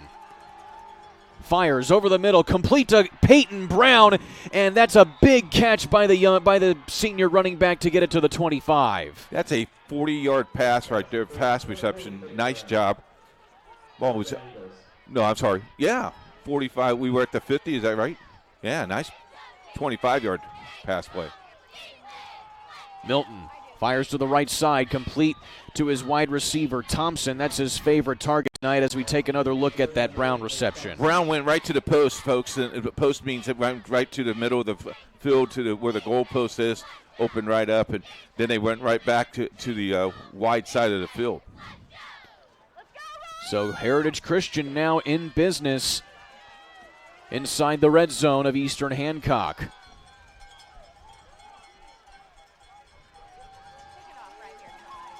High snap, give is to Colton Brown. He has some running room up the middle. He gets inside the 5-yard line, and that'll be first down and goal here for the Eagles.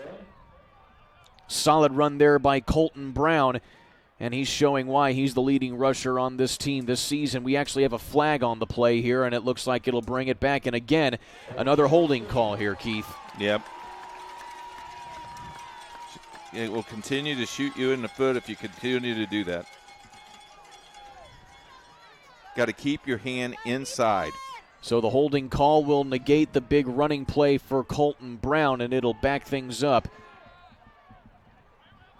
to just outside the 15-yard line. Now they're going to walk the penalty back. They still hadn't done it that yet, and now it's going to be out to about the 27-yard line. So what was going to be a first down and goal is now second down and long. You got to get to about the 15 for a first down.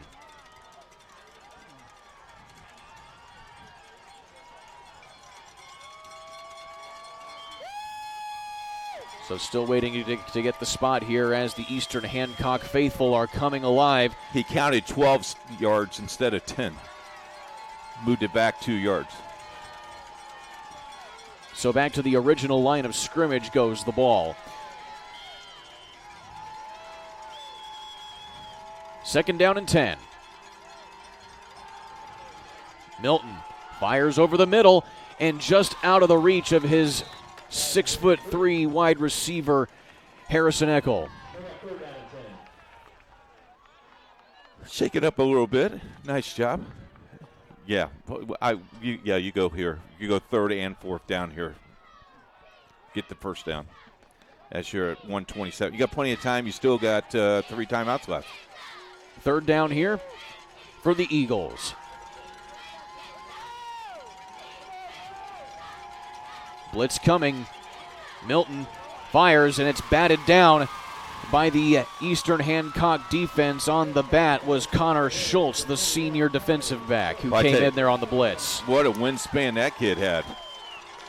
And that is a big stop for the Eastern Hancock defense, and now it's decision time for Coach Kyle Ray. And as you said, Coach, it's 2-down territory. Yeah, you got the ball on the 25-yard line. This would be a 37-yard, 40-yard field goal. You got to go for it here. 4th down and 10. A big 4th down for the Eagles. Milton.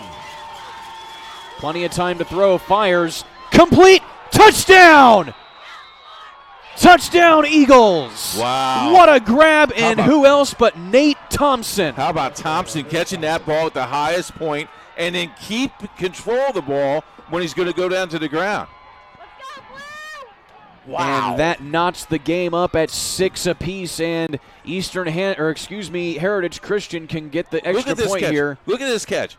And then maintaining that ball all the way down. Nice play. Good shot, camera guys. And now Caleb King will try to hit the go-ahead PAT with less than a minute and a half left in this first half. High snap. And King puts it right straight and true. And it is 7-6. And Heritage Christian takes the lead off of that big reception by Nate Thompson. Well, I tell you what, that's a momentum. Look at that. Nice shot. That's big-time momentum right there. A big catch there by Nate Thompson.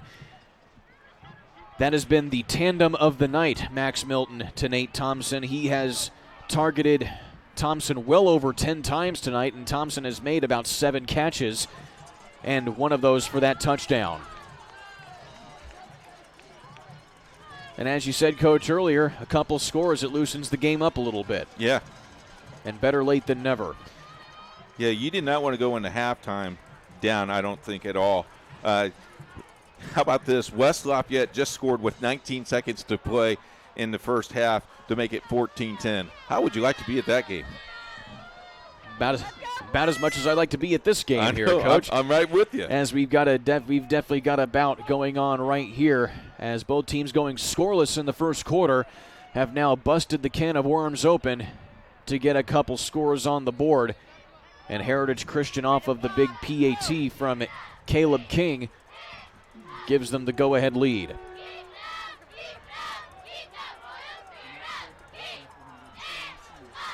And now Caleb King will get set to kick this ball away. Don't forget now, Heritage Christian gets the ball to start of the second half. So you got to play defense for 1:17.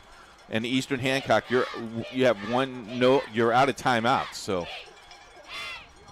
kick away from Caleb King, and it's going to be fielded short here by Fox as he has some running room, and he gets tackled there at about the 30. He was coming with a full head of steam right there had he broken that tackle. Boy, he looked like he had that wide open, and the door shut very quickly. It's number 55, Colton Thompson, on the tackle. Probably saved 6. Thompson has had a couple of those tackles here tonight. He had a shoestring tackle on Harrison Swan that actually gave him that limp that you might see him nursing here and there, but he's back out there right now after sitting out that series from Heritage Christian. So a minute 11 on the clock here for this no-huddle offense of Coach Doug Armstrong and Eastern Hancock.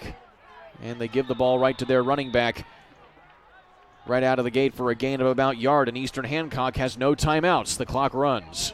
Yeah, if you're Heritage Christian, I think you let the clock run. I think you get into halftime, you get in a nice little warm locker room a little bit, maybe stay in there 3 or 4 minutes and come right back out in the cold climate. You don't want to get used to that warmness.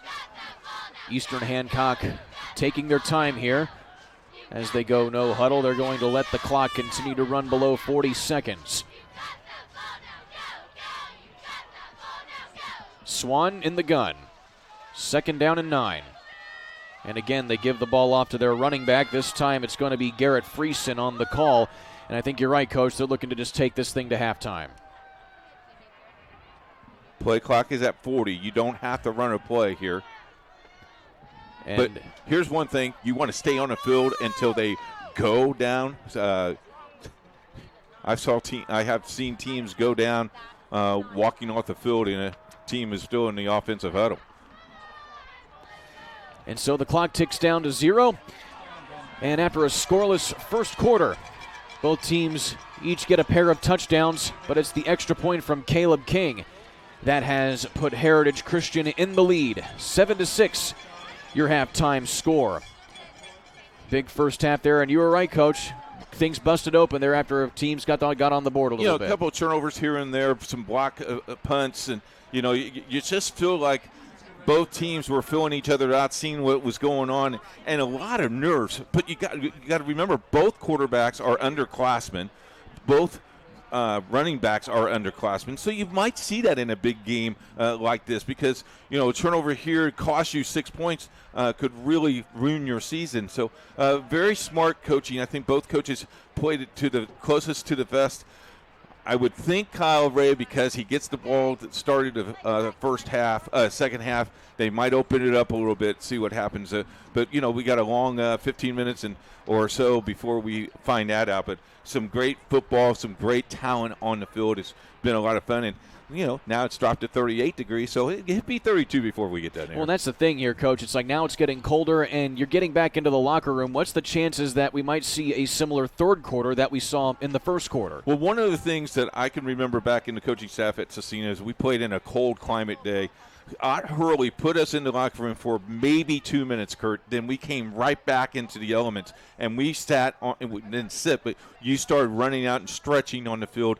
You want to get back to the climate where you're playing at, and I think it made a big difference in big games.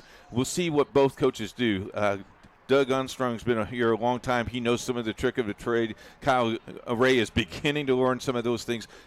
You're right. It'd be very, very interesting what happens here. Let's get a run of scores here real quick before we go to halftime. Real quick, Mount Vernon leads Newcastle 31-2. Newcastle scored. Mount Vernon gets a safety. Tech and Southport at halftime 20-13.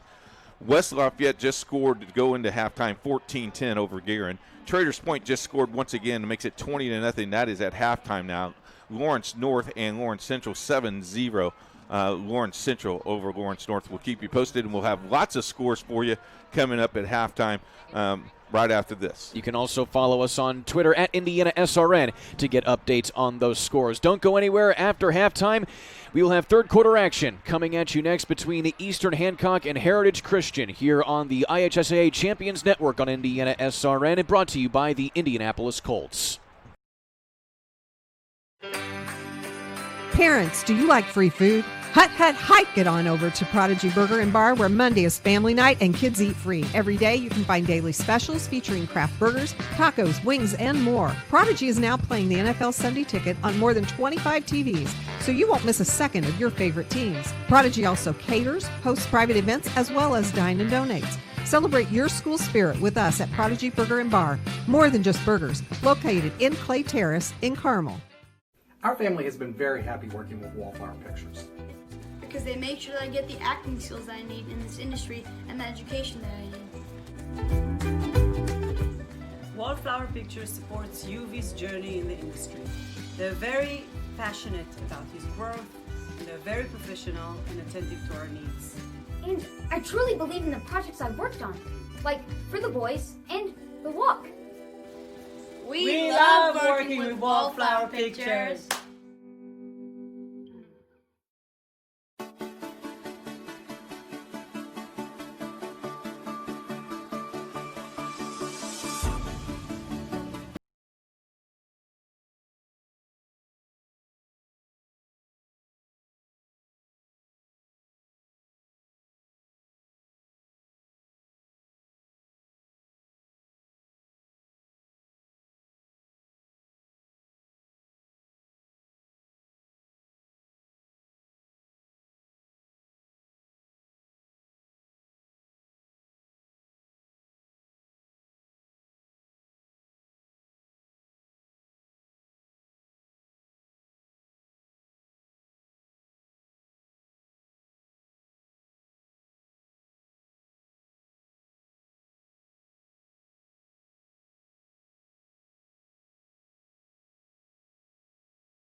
It's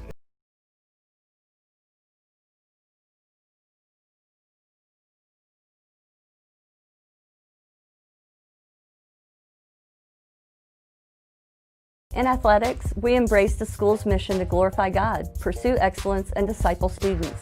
This mission is at the core of who we are, driving our students and coaches to pursue athletics in a distinctive way that brings honor to Jesus Christ. Athletics teaches students about the value of competition, about teamwork and goal setting, about respect and hard work. The privilege of interscholastic athletic participation can be one of the most rewarding experiences in a student's life. The responsibility associated with this privilege can help the student athlete maintain proper perspective and serve as a reminder of what is truly important in life. We win through sports if we develop competitive and successful athletic teams and individuals. We win through life if we glorify God to be the best that we can be.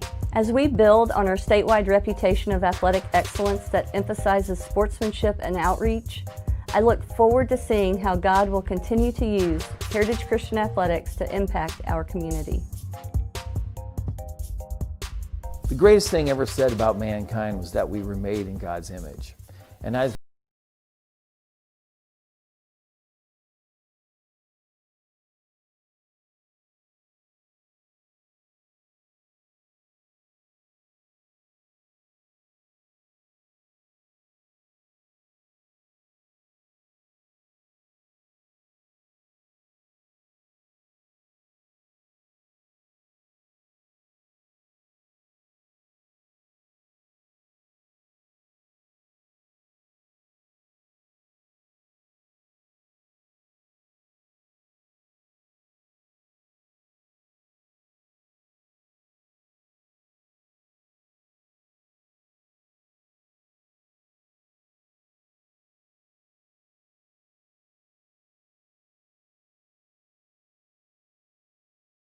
The best thing for me about Heritage is that you form such close relationships with teachers and other students. It's just amazing for me to be walking down the hallway and to run into one of my old elementary school teachers, and they still remember my name. They'll come up and give me a big hug and be like, "Rachel, oh, how are you doing? Like, tell me about your life." That's right. That's right.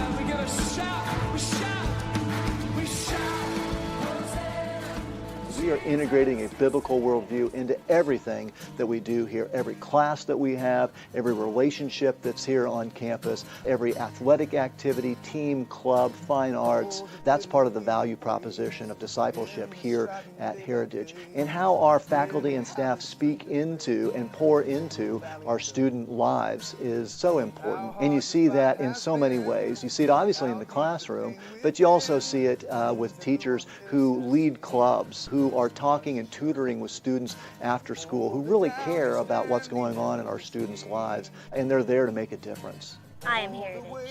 Heritage Christian. I am Heritage. I am Heritage.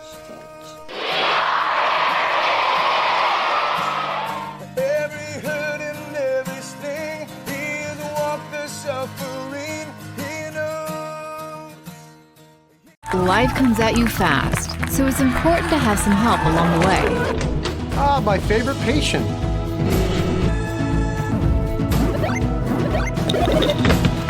Ah, my favorite patient. When the dust settles, it doesn't always end as anticipated. Embrace the journey and care for the ones around you. My favorite patient. For everything else and every stage in between, My favorite patient. Methodist Sports Medicine is here for you. There's no greater anti-poverty measure than to give a person a job. That helps them start to change that trajectory. Morales Group is a full-service staffing company that provides temporary labor in the Indianapolis, Central Indiana market. It was a challenge that was given by my father. He wanted me to give back much more than I had been. Then I realized that when he said more, he wanted me to see how I could give more. And it wasn't just in money, but in time and in services.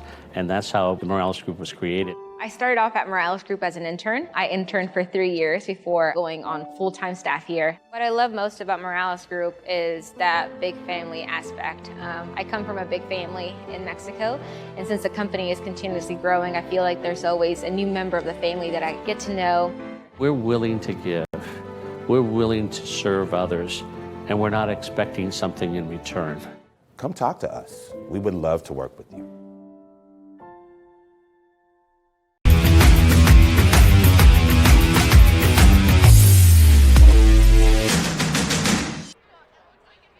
Welcome to halftime. Thank you very much for joining us from Morales Group Scoreboard Show. And here's some scores for you around the state. These are semifinal scores for the sectionals. Eastern leads Alexander 13-7. Ben Davis and Perry Meridian. Ben Davis leads 50-0. That is at halftime. The running clock will continue starting in the third quarter.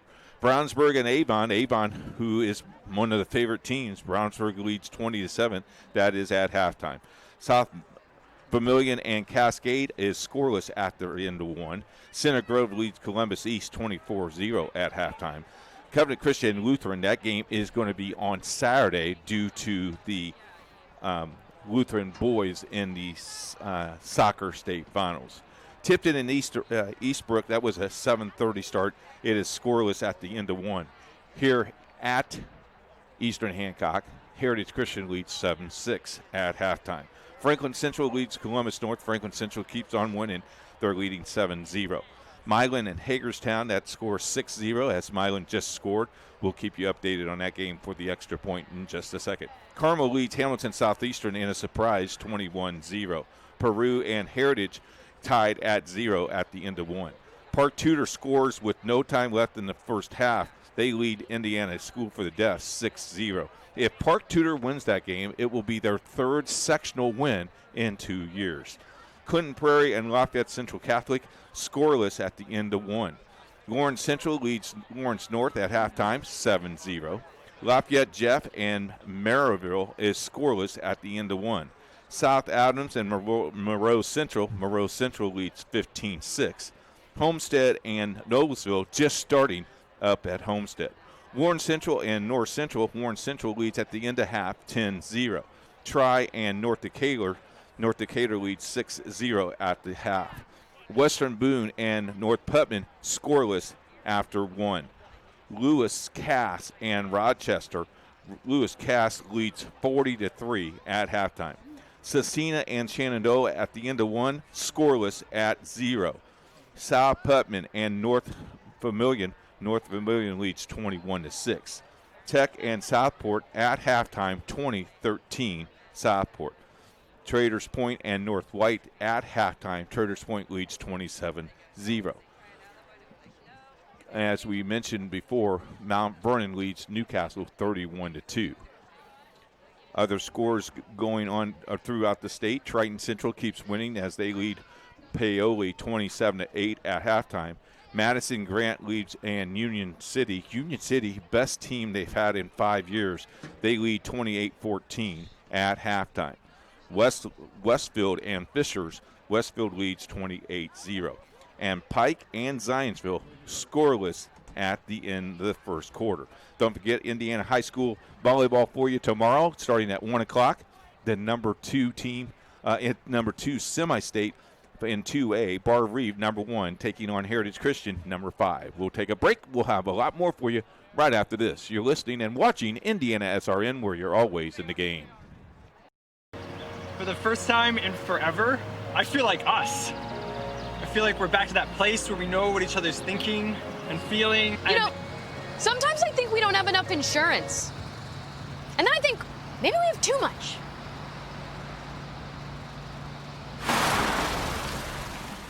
This is no moment for insurance. Let us help you think about it. Start with Indiana Farm Bureau Insurance and stop knocking on wood. Never miss a big game by downloading the IHSAA TV app for free on any device. For your iPhone or Apple TV, check the App Store. On your Android or Android TV device, load up the Google Play Store. Have a Roku or Amazon Fire Stick? We have the app for you. Check us out on Facebook Live, Twitter, or YouTube Live by searching for IHSAA TV. Or as always, click to IHSAATV.org for quick and easy access to your favorite IHSAA live and archived events. Becoming a licensed sports official is a great way to make a positive difference in the community and support the over 160,000 Indiana student athletes that participate across 22 IHSAA sports. Sports officiating allows you to stay connected to the game, become a role model for our young student athletes, earn extra money, and support the patrons and communities of our IHSAA member schools. To learn more about becoming a licensed IHSAA official, log on to ihsaa.org/officials today. You're good at you. You've been you for years. And we're good at your insurance. You're good at laundry basketball. We're good at your insurance. You're good at stopping the gas pump on a 00. We're good at your insurance. You're good at making funny face sandwiches. And we're good at your insurance. So start with Indiana Farm Bureau Insurance and stop knocking on wood.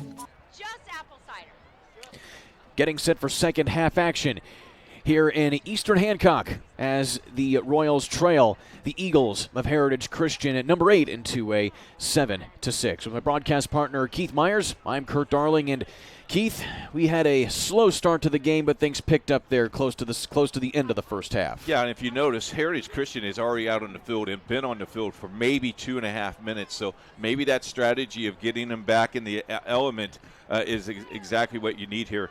Yeah, you know, this is a back and forth fist fight, if you will.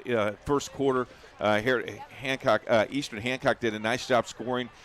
They missed that extra point, that 2-point conversion. That's the difference of the ball game. It's a shame if you lose this game 7-6.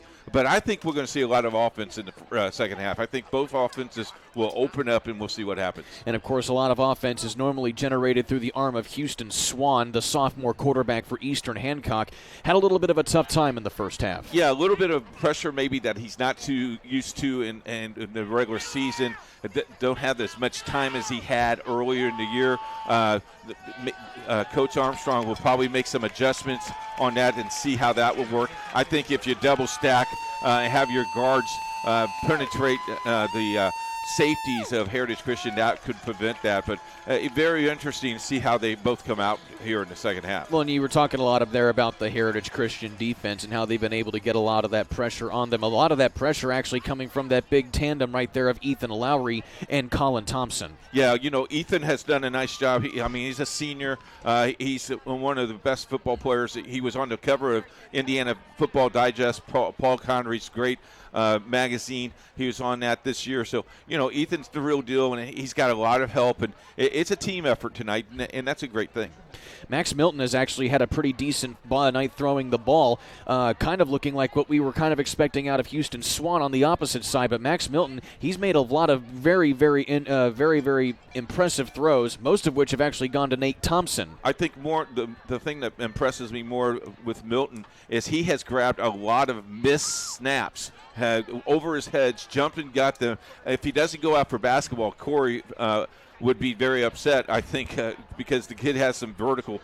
That has to stay under control. But I think they've given him time to throw, too, and that makes a big deal. They have not connected with Eckel yet. I think that might be one of the things that you look at, especially the flat. The post has been open all night long. We'll see where that goes. And, of course, they've been going a lot through the air, not to Eckel, though, who's normally the guy that you see them throwing to. They've been going a lot to Thompson. And he's made some great catches tonight, Kurt. As well. And, of course, he has that lone touchdown that has Heritage Christian on top. But also, normally you see the Brown brothers getting in on it a lot. Now, they have been productive tonight, but they haven't been as very flashy as you normally see them. I think it's great coaching. Coach Armstrong knew going in that they want to run the ball. They have stopped the run. They have played a scout team on both of them. They both know what's going on, who has the ball, is it number 20 or if it is his brother. That's the key here.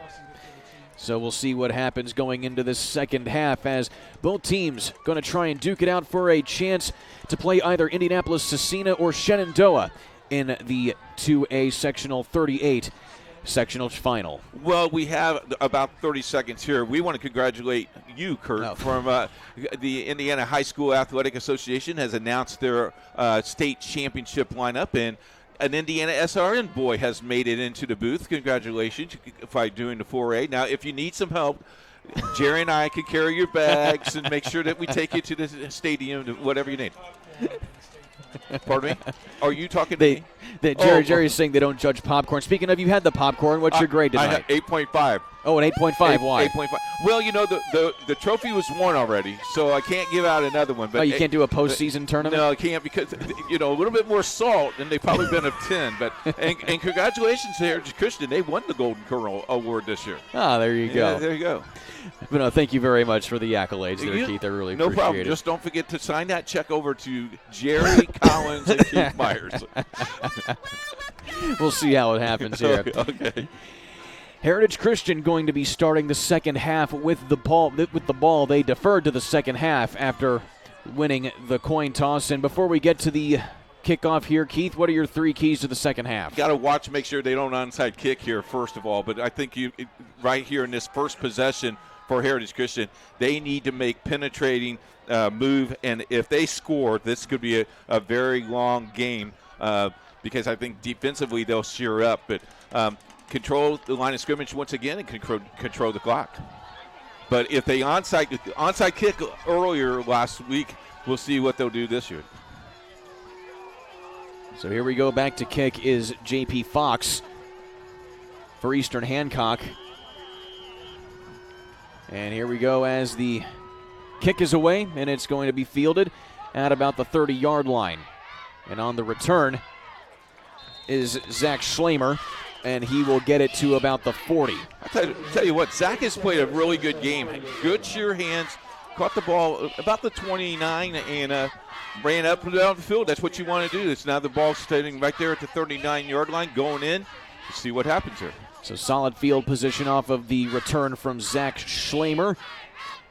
I will tell you this. This has been it was a very quick first half. It's just now 8:30. And so Max Milton going to start in his coveted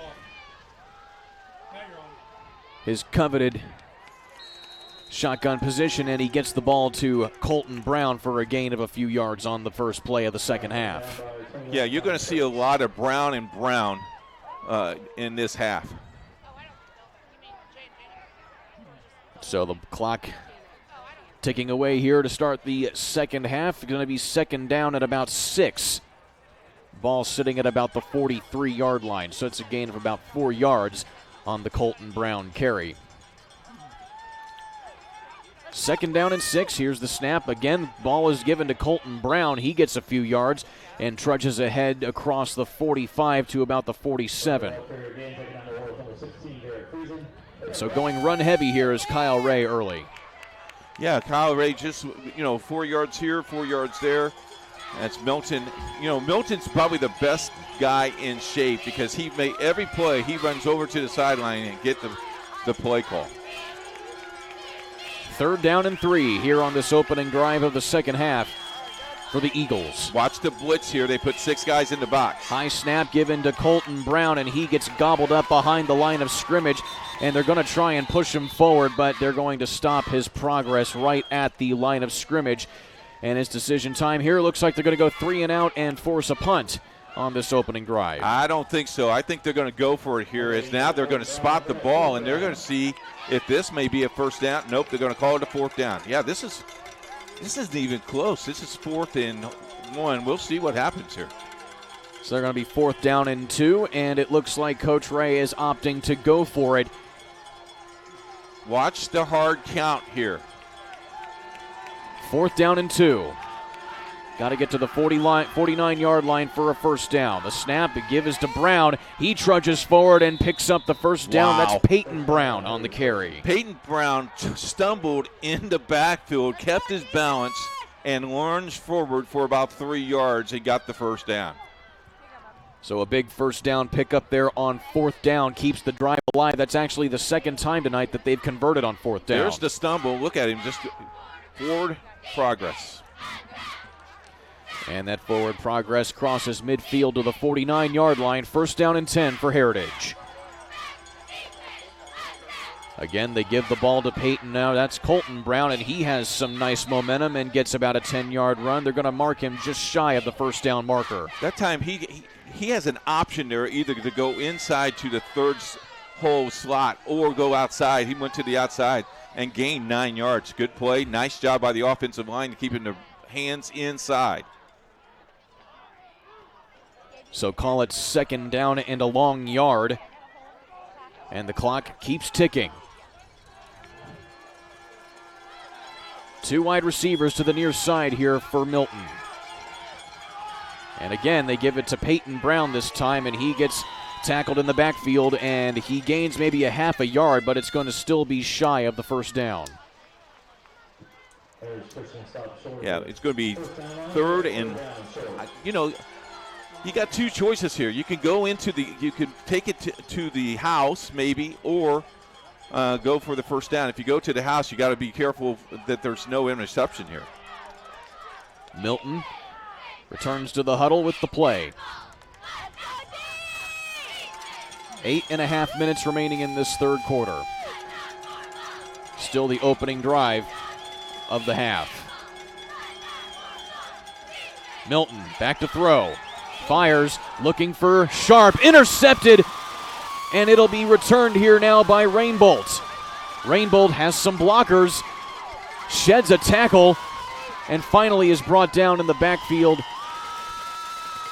by Peyton Brown, and that is a costly interception by Max Milton, his second of the night. That is forcing the ball where you shouldn't have put the ball. Here's the replay. He's got 2 guys on him. You just got to throw that ball away. And it comes up short there, looking for Gary and Sharp. Look at the block downfield. Great downfield blocking by Hamilton from Eastern Hancock. And Rainbolt shed the tackle there from Orsted. And now ball is at the 35-yard line for Houston Swan. Here's the blitz coming from Heritage. He gets the ball away to J.P. Fox, and he gets it to the 40-yard line for a gain of 5. So call it a gain of 4 now. It'll be second down and 6. A lot of time went off that clock in that possession, and you didn't come up with anything. Fox gets out of bounds and stops the clock right at 8 minutes. Swan feeling the pressure, sacked in the backfield for a big loss on the play. In on that is Harrison Waltz along with Ethan Salisbury. How many times has that happened tonight, Kurt, where you made a positive yardage and then all of a sudden Heritage Christian puts 6 or 7 guys in the box, maybe 5 guys that time. They shot the gaps and they get you down, and you lose the 5 yards you gain. Now it's third down and about 10. Give a half sack each to Salisbury and Waltz on that play. Third down and long. Swan, the quick throw outside. And his running back, Landon O'Neill, is nowhere near a first down. So you have 4th down here. And it's punt formation for Eastern Hancock. It's punt formation, but remember, that was not punt formation one of the times out. We'll see what they decide to do here. Houston Swan back to punt the ball away. And he gets the ball away on a pooch punt, and it sails out of bounds. Not a very long punt. We'll see where they walk this back from. And he's taking a long hike. As the official will walk it back there at the bottom of your screen. Past midfield to the 49-yard line. Wow. And I tell you what, Ethan Lowry almost had that punt blocked. Keep in mind, you cannot miss a game at all right here on Indiana SRN. Make sure you check out our YouTube page. You can also follow us on Twitter at Indiana SRN, but also click that big subscribe button on YouTube today. You bet. First down here for Heritage. Ball at the 49. Milton fakes the handoff to his running back and then throws the ball to Peyton Brown, and he is stopped in the backfield for a loss on the play. That's a quick screen. Didn't develop. So now you go down, second down and 10. So they're going to call his forward momentum right at the original line of scrimmage, so he keeps it on the Royals side of the football field.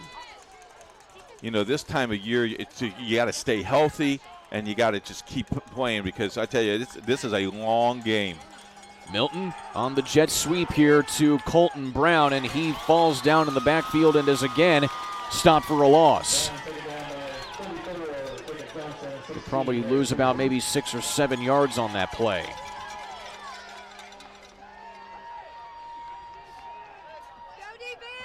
So it'll be loss of 3 on the play, Third down and very long coming up. You know, we have not seen Milton tuck it and run today. You know, last week he had a couple of quarterback sneaks and quarterback draws. We'll see if they call one tonight. Under 6 minutes to play when this ball is snapped. Milton back to throw, feeling the pressure over the middle, complete to Peyton Brown, fumbles the ball, and it's recovered by Eastern Hancock. Again, another turnover forced, and once again, it is Cole Rainbolt.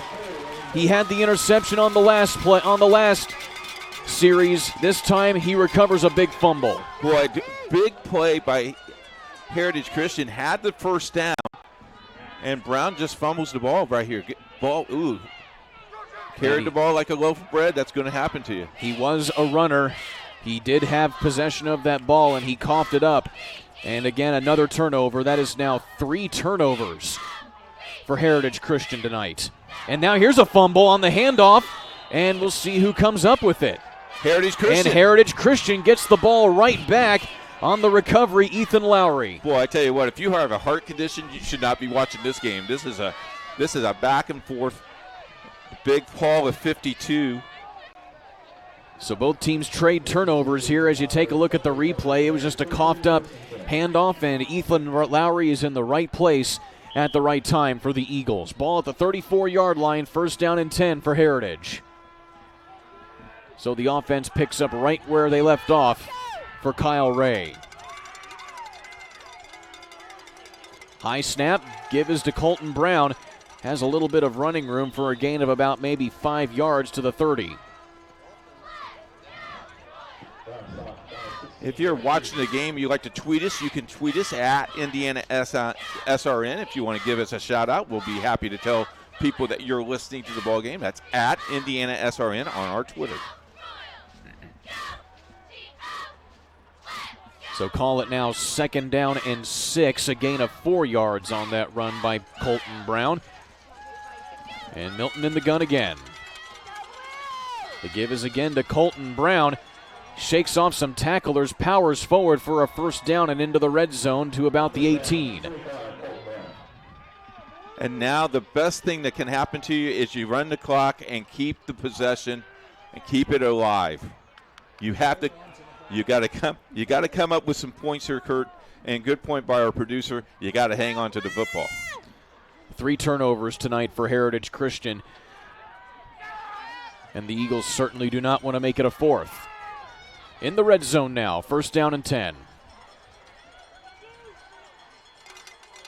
Milton hands the ball off to Colton Brown. That time the Royals are ready for it, and they only give up maybe a yard on the play, getting it back to the original line of scrimmage. Boy, they just snuffed that thing out. In the end of the third quarter, Tech and Southport tied at 27. A lot of people thought Tech Titans was going to go away. I'm telling you what, that Tech ball closed very, very good. Certainly a good game that you can catch right here on Indiana SRN. Milton, feeling the pressure, throws to the end zone again, looking for Eckel, and in double coverage, overthrows him out of bounds. That's now the 5th time he's targeted Eckel this evening, and so far the two just haven't been able to connect. And that might be because Eckel didn't play last week, so maybe the timing is down. Timing is down. 34-0 Traders Point over North White. Third down and long here for the Eagles. Milton alone in the backfield, has time over the middle, pass is tipped, but caught by Nate Thompson, and he gets close to the first down, and it looks like they're going to mark him just shy.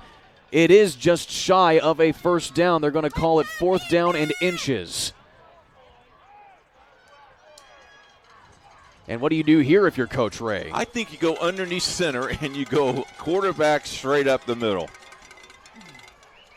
It's decision time here as now Reed Garrick checks into the ball game, and Max Milton will stay on the football field. The Eagles opting to go for it here in the red zone. 4th down and a yard.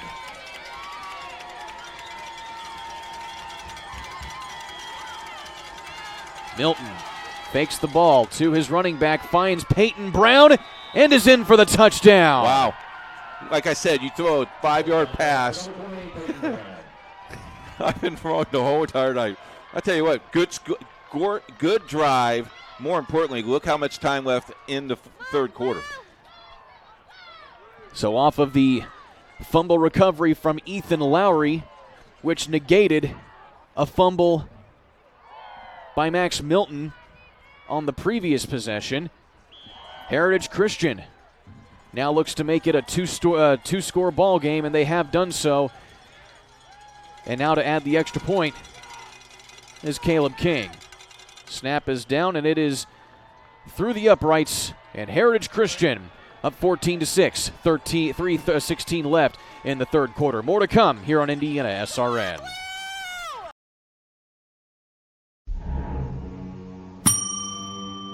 Can I help you? Yeah, I'd like to order a hamburger, fries, salt, maybe a large vanilla shake. This is a trophy shop, can't you tell? You got carry out? Everything that you need, we have here at the shop. Very unique.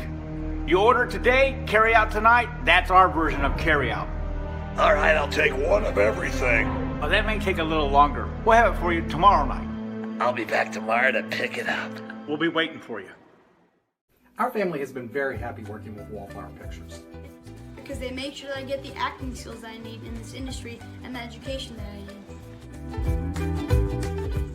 Wallflower Pictures supports UV's journey in the industry. They're very passionate about his growth, and they're very professional and attentive to our needs. And I truly believe in the projects I've worked on, like For the Boys and The Walk. We love working with Wallflower Pictures.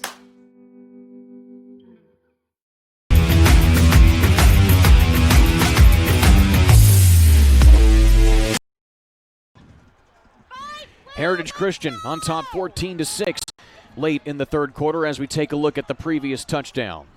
Just nice little pass, a little flare out. Gains 5 yards. That being on 4th down. That's actually the second touchdown they've scored on 4th down. And here's the catch in the end zone, Cam. That's a nice job. Tell you what, nice recovery of it, keeping that ball in front of you. And when you hit the ground, you're going to wrap that ball. No fumbles. So 2 touchdown passes tonight for Max Milton, coupled with 2 interceptions. But he has certainly made up for that now as Heritage Christian leads late in this third quarter. Caleb King now to kick it away for the Eagles.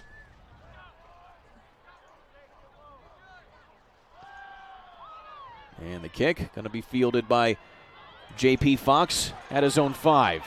Tries to shift up the middle. He has some running room, breaks several tackles, and gets it out to the 37-yard line. A nifty return by J.P. Fox. J.P. Fox, a 6', 165 running back, junior. Tell you what, both of these teams are pretty young. And J.P. Fox with 608 receiving yards coming into this contest. He has 8 touchdowns. He has yet to get into the end zone tonight.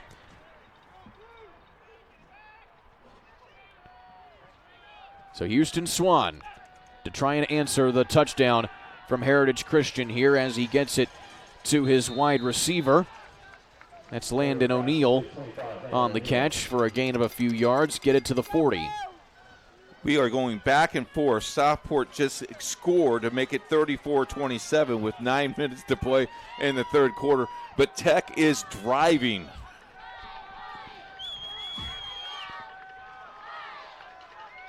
Swan in the gun, hits O'Neal. And he gets batted out of bounds, but not before he gains maybe a yard or two on the play. Might have fumbled the ball out of bounds, so that's going to stop the clock with 2:30 to play. So 2:30 to play left here in this third quarter. 3rd down and 5. The spot from the officials. And that might be a smart thing that he did, Kurt, but because I think he was bobbling that ball when he was going out of bounds. The ball did get fumbled out of bounds. They're going to mark the ball. They're going to be short 5 yards.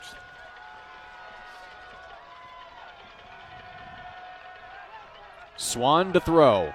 Finds his receiver, picks up a first down, stays in bounds, does J.P. Fox, and tiptoes the sideline up across midfield to the 45. Folks, that's called a jab step. He caught the ball, jabbed to the outside, then went to the inside, picked up another 6 yards. Nice play by the junior. And a look at J.P. Fox there, the leading receiver for the Royals this season. Ball is across the 50-yard line. And now Swan in the gun. 1st down and 10. Watch the flat. Watch the center guy. Oh. Swan steps up to throw. Fires to the sideline looking for Fox and overthrows him. Yeah, you almost have an illegal man downfield. The official was going to throw the flag, then held on it. 63 needs to stay on the line of scrimmage. Good no call, but good play here.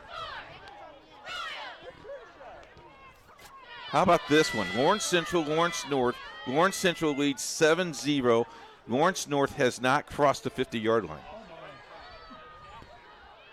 Tough mid-conference matchup there. Not bad still being in the game and haven't crossed the 50-yard line. Absolutely. Houston Swan now in the gun. 4 wide receivers lined up to his left. Swan evades the pressure, finds his receiver for a gain of about 7 yards on the play. Well, that ball almost hit the ground. Nice job by the receiver to come back and get that ball. Ashton Smith on the reception, the 5'8 sophomore, only 140 pounds. This is 4-down territory right here, guys. With a 1:45, clock is running. 3rd down, if you don't get it here, you definitely is going to go for it in 4th down. Swan awaiting the signal from the sideline. 3rd down, call it 4 yards.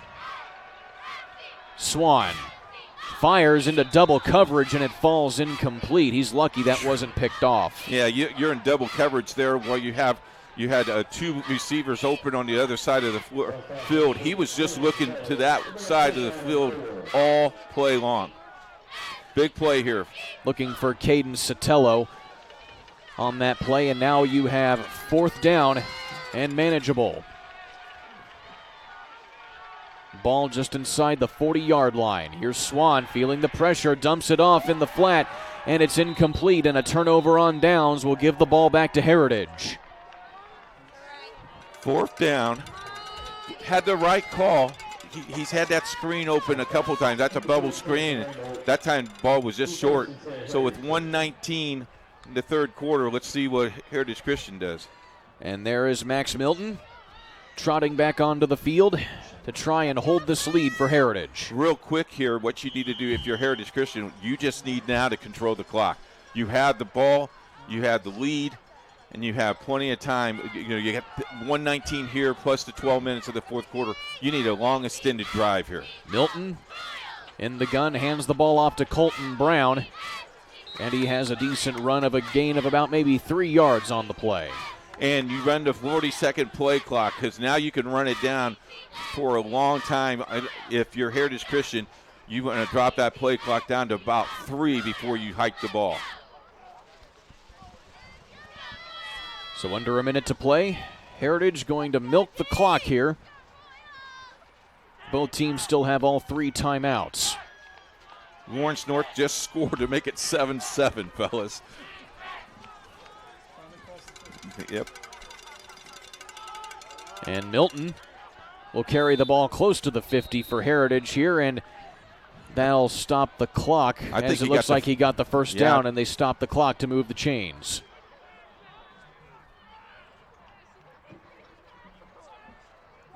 And they're going to measure here, it looks like, as he's awfully close and was brought down. It appeared he was just shy of the first down marker, but we'll see where the officials spot the ball. The chain crew moved the chains, and now the officials will call for a measurement. So the chain gang going to be moving out here to try and see if Colton Brown did, in fact, pick up that first down. What do you think? To me, it looked like he was short. They're gonna give him a first down. And it looked like they're just going to eyeball it there and give him the first down. And I'll tell you why. You move the chain so you don't have the accurate chain spot. The one official called first down. You got to trust him. It's first down. Good officiating once again. So there's the first down. Ball just shy of midfield as the clock continues to run. You got 10 seconds.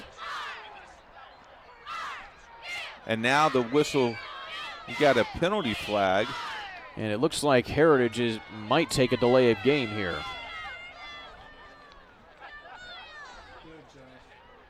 We'll see. Oh, you got a sideline warning. It's going to be a sideline warning against Heritage, it looks like. Yeah, that's where the coaching staff needs to tell their players and themselves, you need to stay away and back up.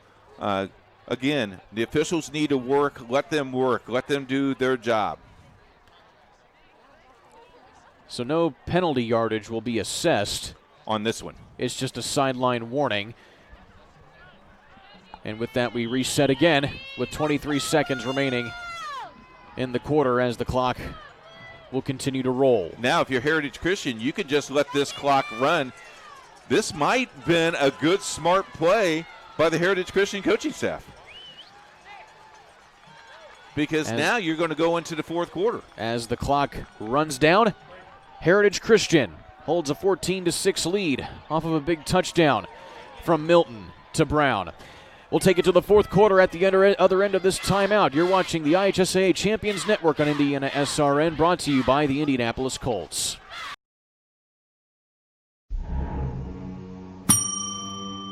Can I help you? Yeah, I'd like to order a hamburger, fries, salt, maybe a large vanilla shake. This is a trophy shop, can't you tell? You got carry out? Everything that you need, we have here at the shop. Very unique. You order today, carry out tonight. That's our version of carry out.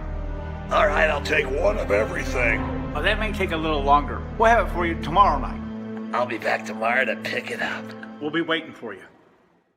Our family has been very happy working with Wallflower Pictures. Because they make sure that I get the acting skills that I need in this industry and the education that I need. Wallflower Pictures supports UV's journey in the industry. They're very passionate about his growth, and they're very professional and attentive to our needs. And I truly believe in the projects I've worked on, like For the Boys and The Walk. We love working with Wallflower Pictures.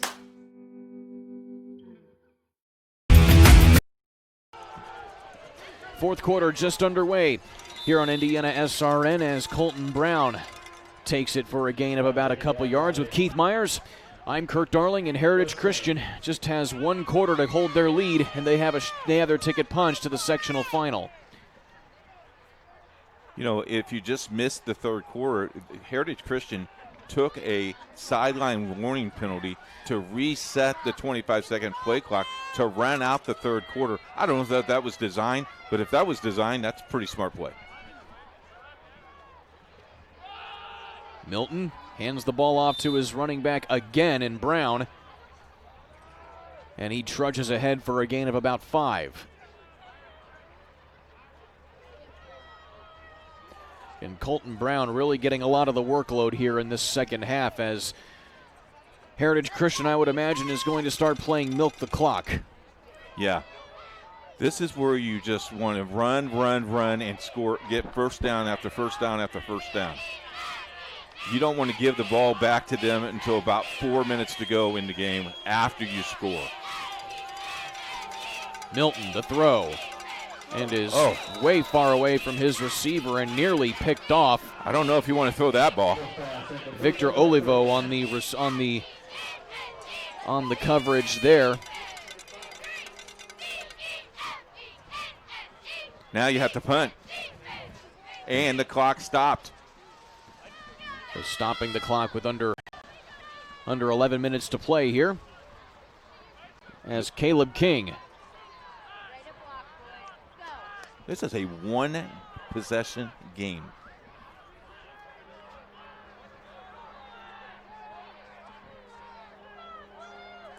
King back to punt. Back to return is Rainbolt for the Royals, and it's almost a fake. What? They were running a fake right there, it looked like, but then there was a false start on Heritage Christian, and now you got to punt the ball away. Yeah, now you have to punt the ball away. You had everybody going, and I think this false starts on Peyton Brown.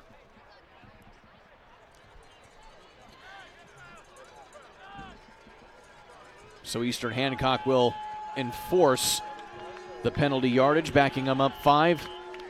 Peyton Brown was going forward while this ball was being snapped. And so King, nice spiral, puts the ball high into the air, and it does not touch any players as it takes a Heritage roll down to inside the 15-yard line. An excellent punt by the sophomore kicker. Special teams have been playing pretty well here as punters. A couple block punts for Heritage Christian, and the Heritage Christian Ball Club has been clean through tonight. And though it's not ideal field position here for Coach Doug Armstrong and his Royals, the Royals have taken it the distance tonight for that lone touchdown that they have on the scoreboard. Now what you do not do, you cannot have a turnover. Fumble. Swan fumbles the ball, and it's recovered by Heritage Christian, it appears. Nope. No, it's going to be recovered by one of the O-linemen on the play. That's Hunter Knudsen on the fumble recovery. And if you're watching at home and you're a young man, what the defender did is try to pick up the ball. Watch. Ball is on the ground, I think. And as you see here, he just fumbles the ball. And see, he tried to pick the ball up. You just want to fall on the ball. That was Ethan Salisbury trying to go for the ball there for Heritage. So the drive is still alive for the Royals. Swan gonna tuck it and fall forward, get a few of those yards that he lost on that fumble recovery back, and probably got it back to the original line of scrimmage, which will bring up 3rd down and long. Yeah, you need 8 yards here, and then you got to make a decision.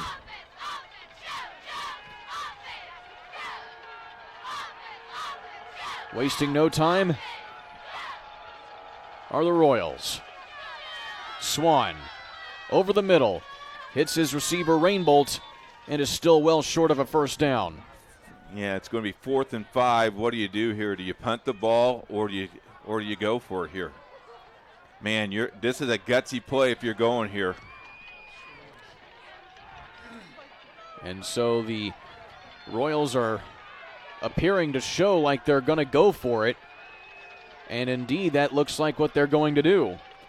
4 wide receivers crowding the near side of the football field.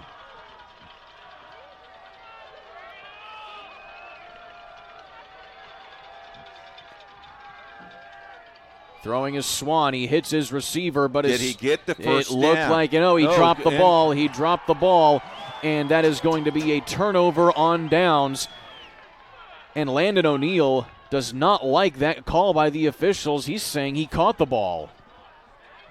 But in high school rules, there is no replay, and that means the final call on the field is what it is. Here's but we pass. have replay. Yep, here's the pass. And you can't really see if he dropped the ball. Well, the ball looked like it hit the ground in between his legs, Kurt. So, he's right to on the spot. The official's on the spot. We'll get another look at it here. And he looked like he may have dropped it right there as we get back to the play here. A run to Peyton Brown. gives him a couple yards on the play.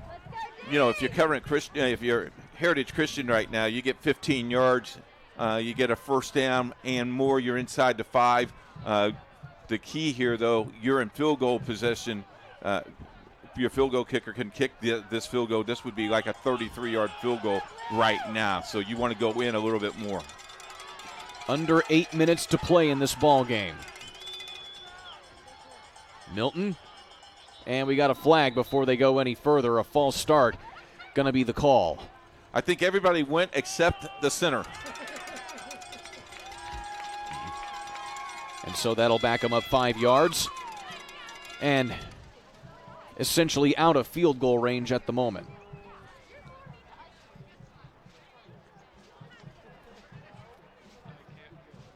So they walk the ball back 5 yards to just outside the 25-yard line. A look at the Heritage huddle. As Heritage just trying to hold this lead for the next 7.5 minutes.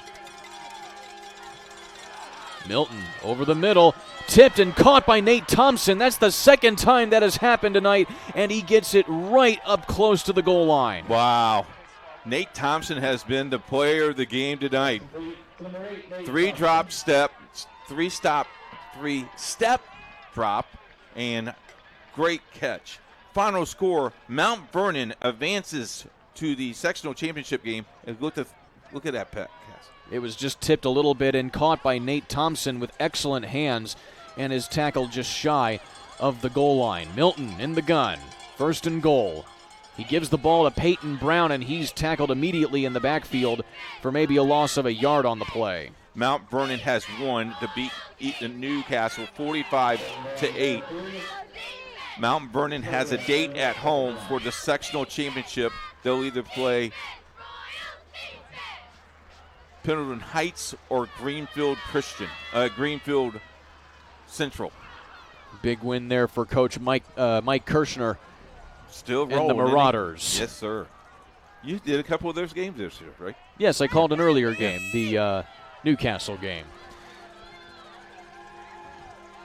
Ball on the 3. Here's Max Milton as he gives it to Colton Brown right up the middle, and it's another Heritage Christian touchdown. Well, no signal yet. It appears to be. Now there it is. Now the signal comes. It looked pretty obvious to me there, Coach. Yeah. Well, he was 3 yards in. No one signaled.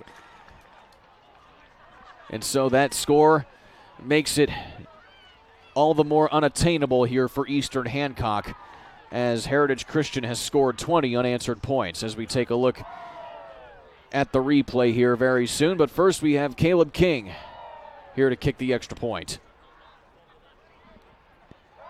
King is 2 for 2 tonight, putting him at 40 of 42 on the season in this regard.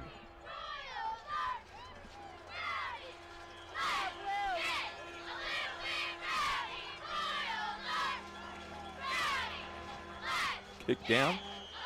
And it is through the uprights for Caleb King. 3 for 3 tonight, 21-6. Heritage Christian running away with it. Don't go anywhere. More action to come on Indiana SRN. There's no greater anti-poverty measure than to give a person a job. That helps them start to change that trajectory. Morales Group is a full-service staffing company that provides temporary labor in the Indianapolis, Central Indiana market. It was a challenge that was given by my father. He wanted me to give back much more than I had been. Then I realized that when he said more, he wanted me to see how I could give more. And it wasn't just in money, but in time and in services.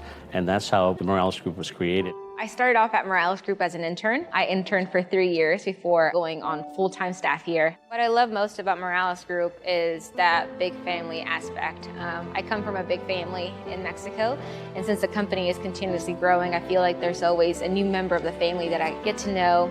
We're willing to give.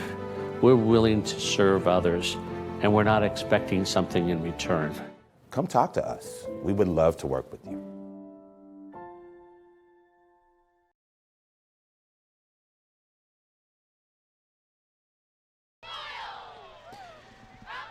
Heritage Christian running away with it here in the fourth quarter, and Eastern Hancock only has just over 6 minutes to try and respond with something. Off of that touchdown run from Colton Brown, his second touchdown of the night.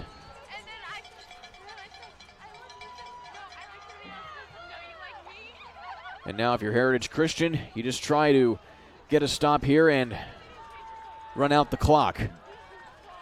Yeah, Eastern Hancock needs something quick here. They need 2 scores very quickly.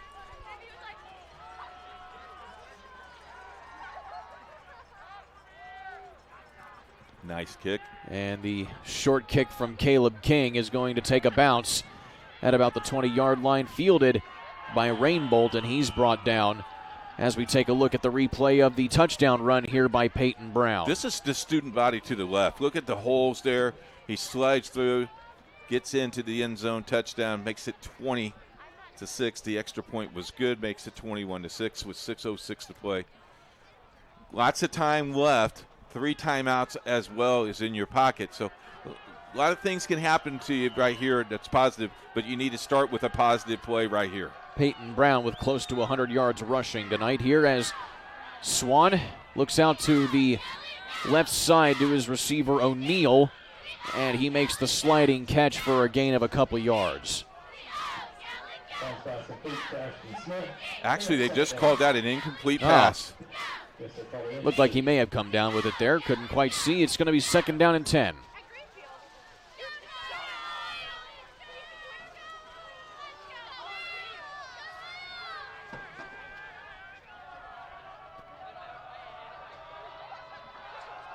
Clock stopped. Swan in the gun. Rolling to his left. Has to turn his shoulder, hits his receiver Rainbolt, and he gets that pass completed for a few yards. It's still going to be third down and long here.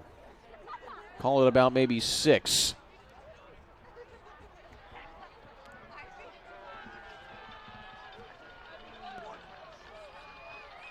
A big third down here for Eastern Hancock and Heritage Christian.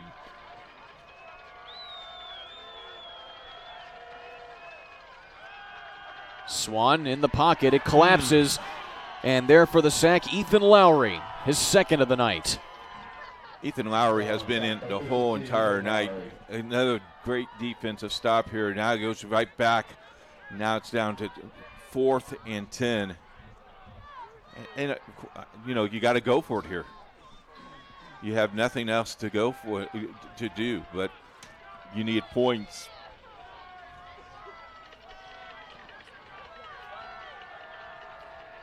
Houston Swan taking his time as those ever-precious seconds tick away here on 4th down and long.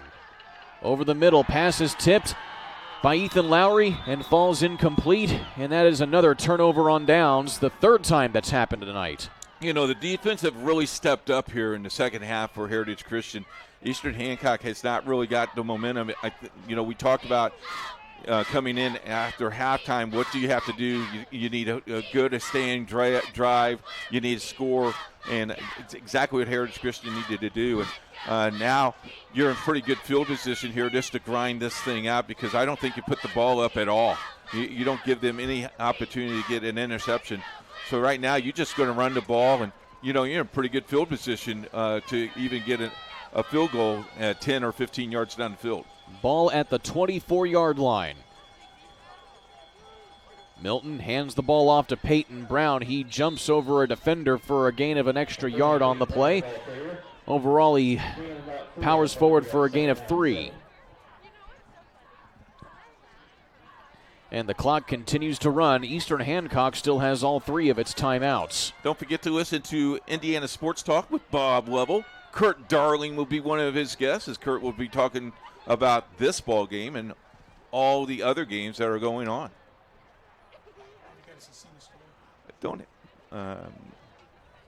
We do have an updated score. Guerin Catholic just scored with 8 minutes to play, 24-24. Against West Lafayette there. Here as the call is to Peyton Brown, and he has a solid gain of about 7 yards, close to a first down.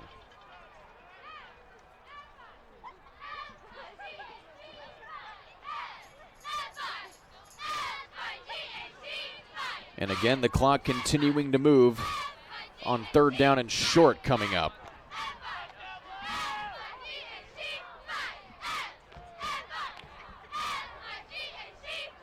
Have an update here. Tech leads Southport 40-34 with 7 minutes to play in the 4th quarter.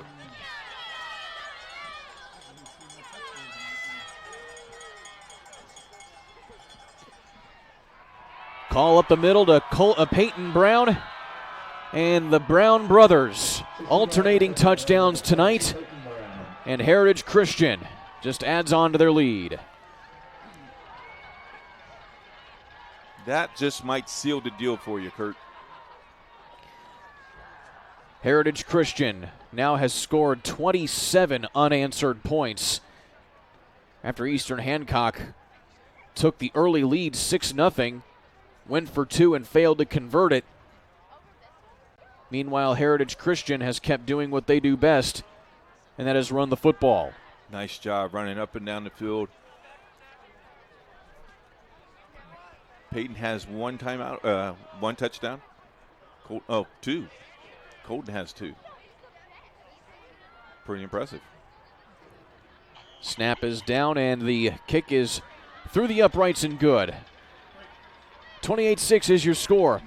3 minutes left in this ball game here on Indiana SRN. Burtner Electric Incorporated has been proudly serving our residential and commercial customers with quality electrical repair for over 33 years. We are fully licensed and insured in electrical wiring and electrician service packages.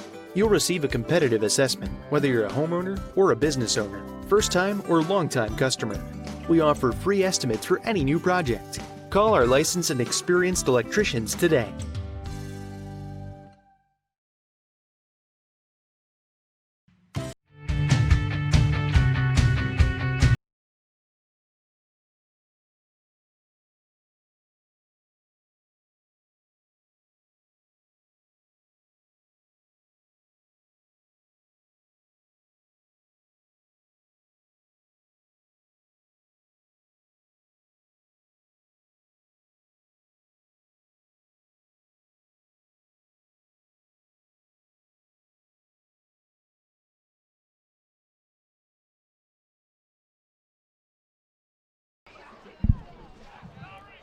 Three and a half minutes left in this ball game, and Heritage Christian adding on to their lead with Colton Brown getting his first touchdown of the night. The other 3 touchdowns scored by Nate Thompson on a throw from Max Milton, and then that was followed by 2 rushing touchdowns from Peyton Brown.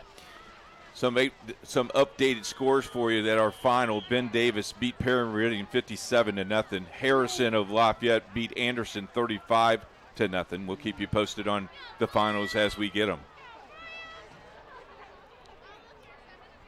Also a quick updated score in Sectional 38. Cecina beats Shenandoah 49-22. So that means the winner of this game will meet Indianapolis Cecina in the sectional final. Franklin beats Seymour 42-0. That Franklin ball club's pretty good, Kurt. Indeed it is, there, Coach. And so is Heritage Christian, who has put up 28 unanswered points here in this game ever since Eastern Hancock went up 6-0 late in the second quarter. Chittard just scored to make it 49-12. That is a final, 49-12 Chittard. Houston Swan now in the gun, trying to salvage the season, and he gets tackled in the backfield for a loss after he tucks it and runs it. Harrison Waltz on the tackle.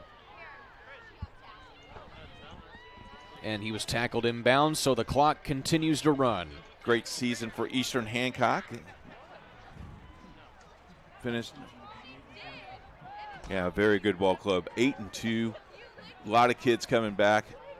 Good job by Coach Armstrong. I tell you what, he does nothing but win. And Houston Swan going to be finishing the season with 33 touchdowns as he gets dropped in the backfield for another loss. And also want to thank the athletic director of Eastern Hancock, Aaron Spalding, giving us a good setup here for the sectional semifinal. He will be coaching basketball this year. Boys basketball. Been here a long time coaching boys basketball. Aaron does a great job. Thank you so much, Aaron, and his whole entire staff. I want to thank the concession stand people with our cheeseburgers tonight as well, and my popcorn. 8.5 popcorn. There you go. Swan will look to the outside to his receiver, Rainbolt, and he gets tackled well short of the original line of scrimmage. Going to be 4th and long. Traders Point will be in the sectional final. They'll either play Lafayette Central Catholic or Clinton Prairie, as that game is still scoreless going into the third quarter. And as the clock ticks under 2 minutes, Eastern Hancock not going to go quietly here. They're going to go for it on 4th down.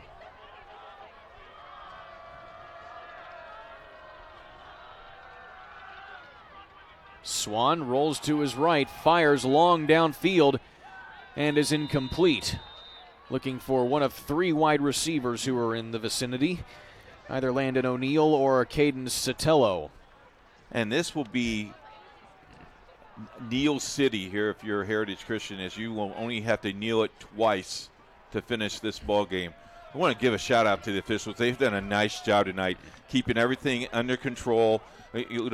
Early, early back and forth, but did a nice job back and forth with the talking to the coaches, controlling the line of scrimmages. Really great officiating. My hat's off to this crew. Nice job. So Coach Kyle Ray going to probably take several knees here to call it a game. And Heritage Christian has a date with Indianapolis Cecina in the sectional final. At Heritage Christian, we have the game for you next week right here on Indiana SRN. Our producer just said in my ear, it's a heated press box. And we see Max Milton go under center for the first time tonight in victory formation. 2 touchdowns by Peyton Brown, but it was led off by Nate Thompson, who has had a heck of a night for Heritage Christian. 10 catches. You bet. That's excellent. One of which was for a touchdown. Kurt, thank you so much for spending some time with us. Absolutely. My pleasure. Your season is not going to be over with yet, huh? We got some more football. Not to mention getting started with some basketball here this week. Yeah, next Saturday, basketball season starts. Indeed. How about that? Another knee taken here by Max Milton. And they'll have to take one more knee here, as there's about a 4-second difference between game and play clock. Real quick here, don't forget, we have football for you tomorrow at 12 noon. Covenant Christian taking on Indianapolis Lutheran, and volleyball for you. Semi-state action as Heritage Christian takes on Bar of Reeve. Game time is at 1 o'clock. All those things on Indiana SRN. And the clock runs down, the play clock is off, and it's all but final, as the Heritage Christian Eagles will be going to the sectional final, carrying now 10 wins this season, as opposed to just 1 loss. And they will be facing Indianapolis Cecina at Heritage Christian. That game to be called right here on Indiana SRN. It has gone final. The Eagles beat the Royals 28-6. A heck of a game for Kyle Ray's squad. Big game. Momentum in the second half has just really put them over the top. Congratulations for the Eastern Hancock Royals. Great season. They end up 8-3 in the year. You cannot argue that. They did very, very well. Their season is over. They're very young. They have a great quarterback. I think the future, he's just a sophomore. Young man can throw the ball. Good receivers as well. It's going to be a lot of fun watching them in years to come. Real quick, with 4 minutes to play, Guerin Catholic just scored to tie it to make it 31-31. Traders Point just went final as they won 51-6. Guerin Catholic has just received a fumble, so they have the ball going in with 5 minutes to play in the fourth quarter. Final score here: 28-6, Heritage Christian going to meet Indianapolis Scecina in the Sectional 38 final next week. That does it for us. For our in-studio engineer, Jerry Collins, and Keith Myers, I'm Kurt Darling, saying so long till next time. You've been watching the IHSAA State Football Tournament on Indiana SRN, brought to you by the Indianapolis Colts.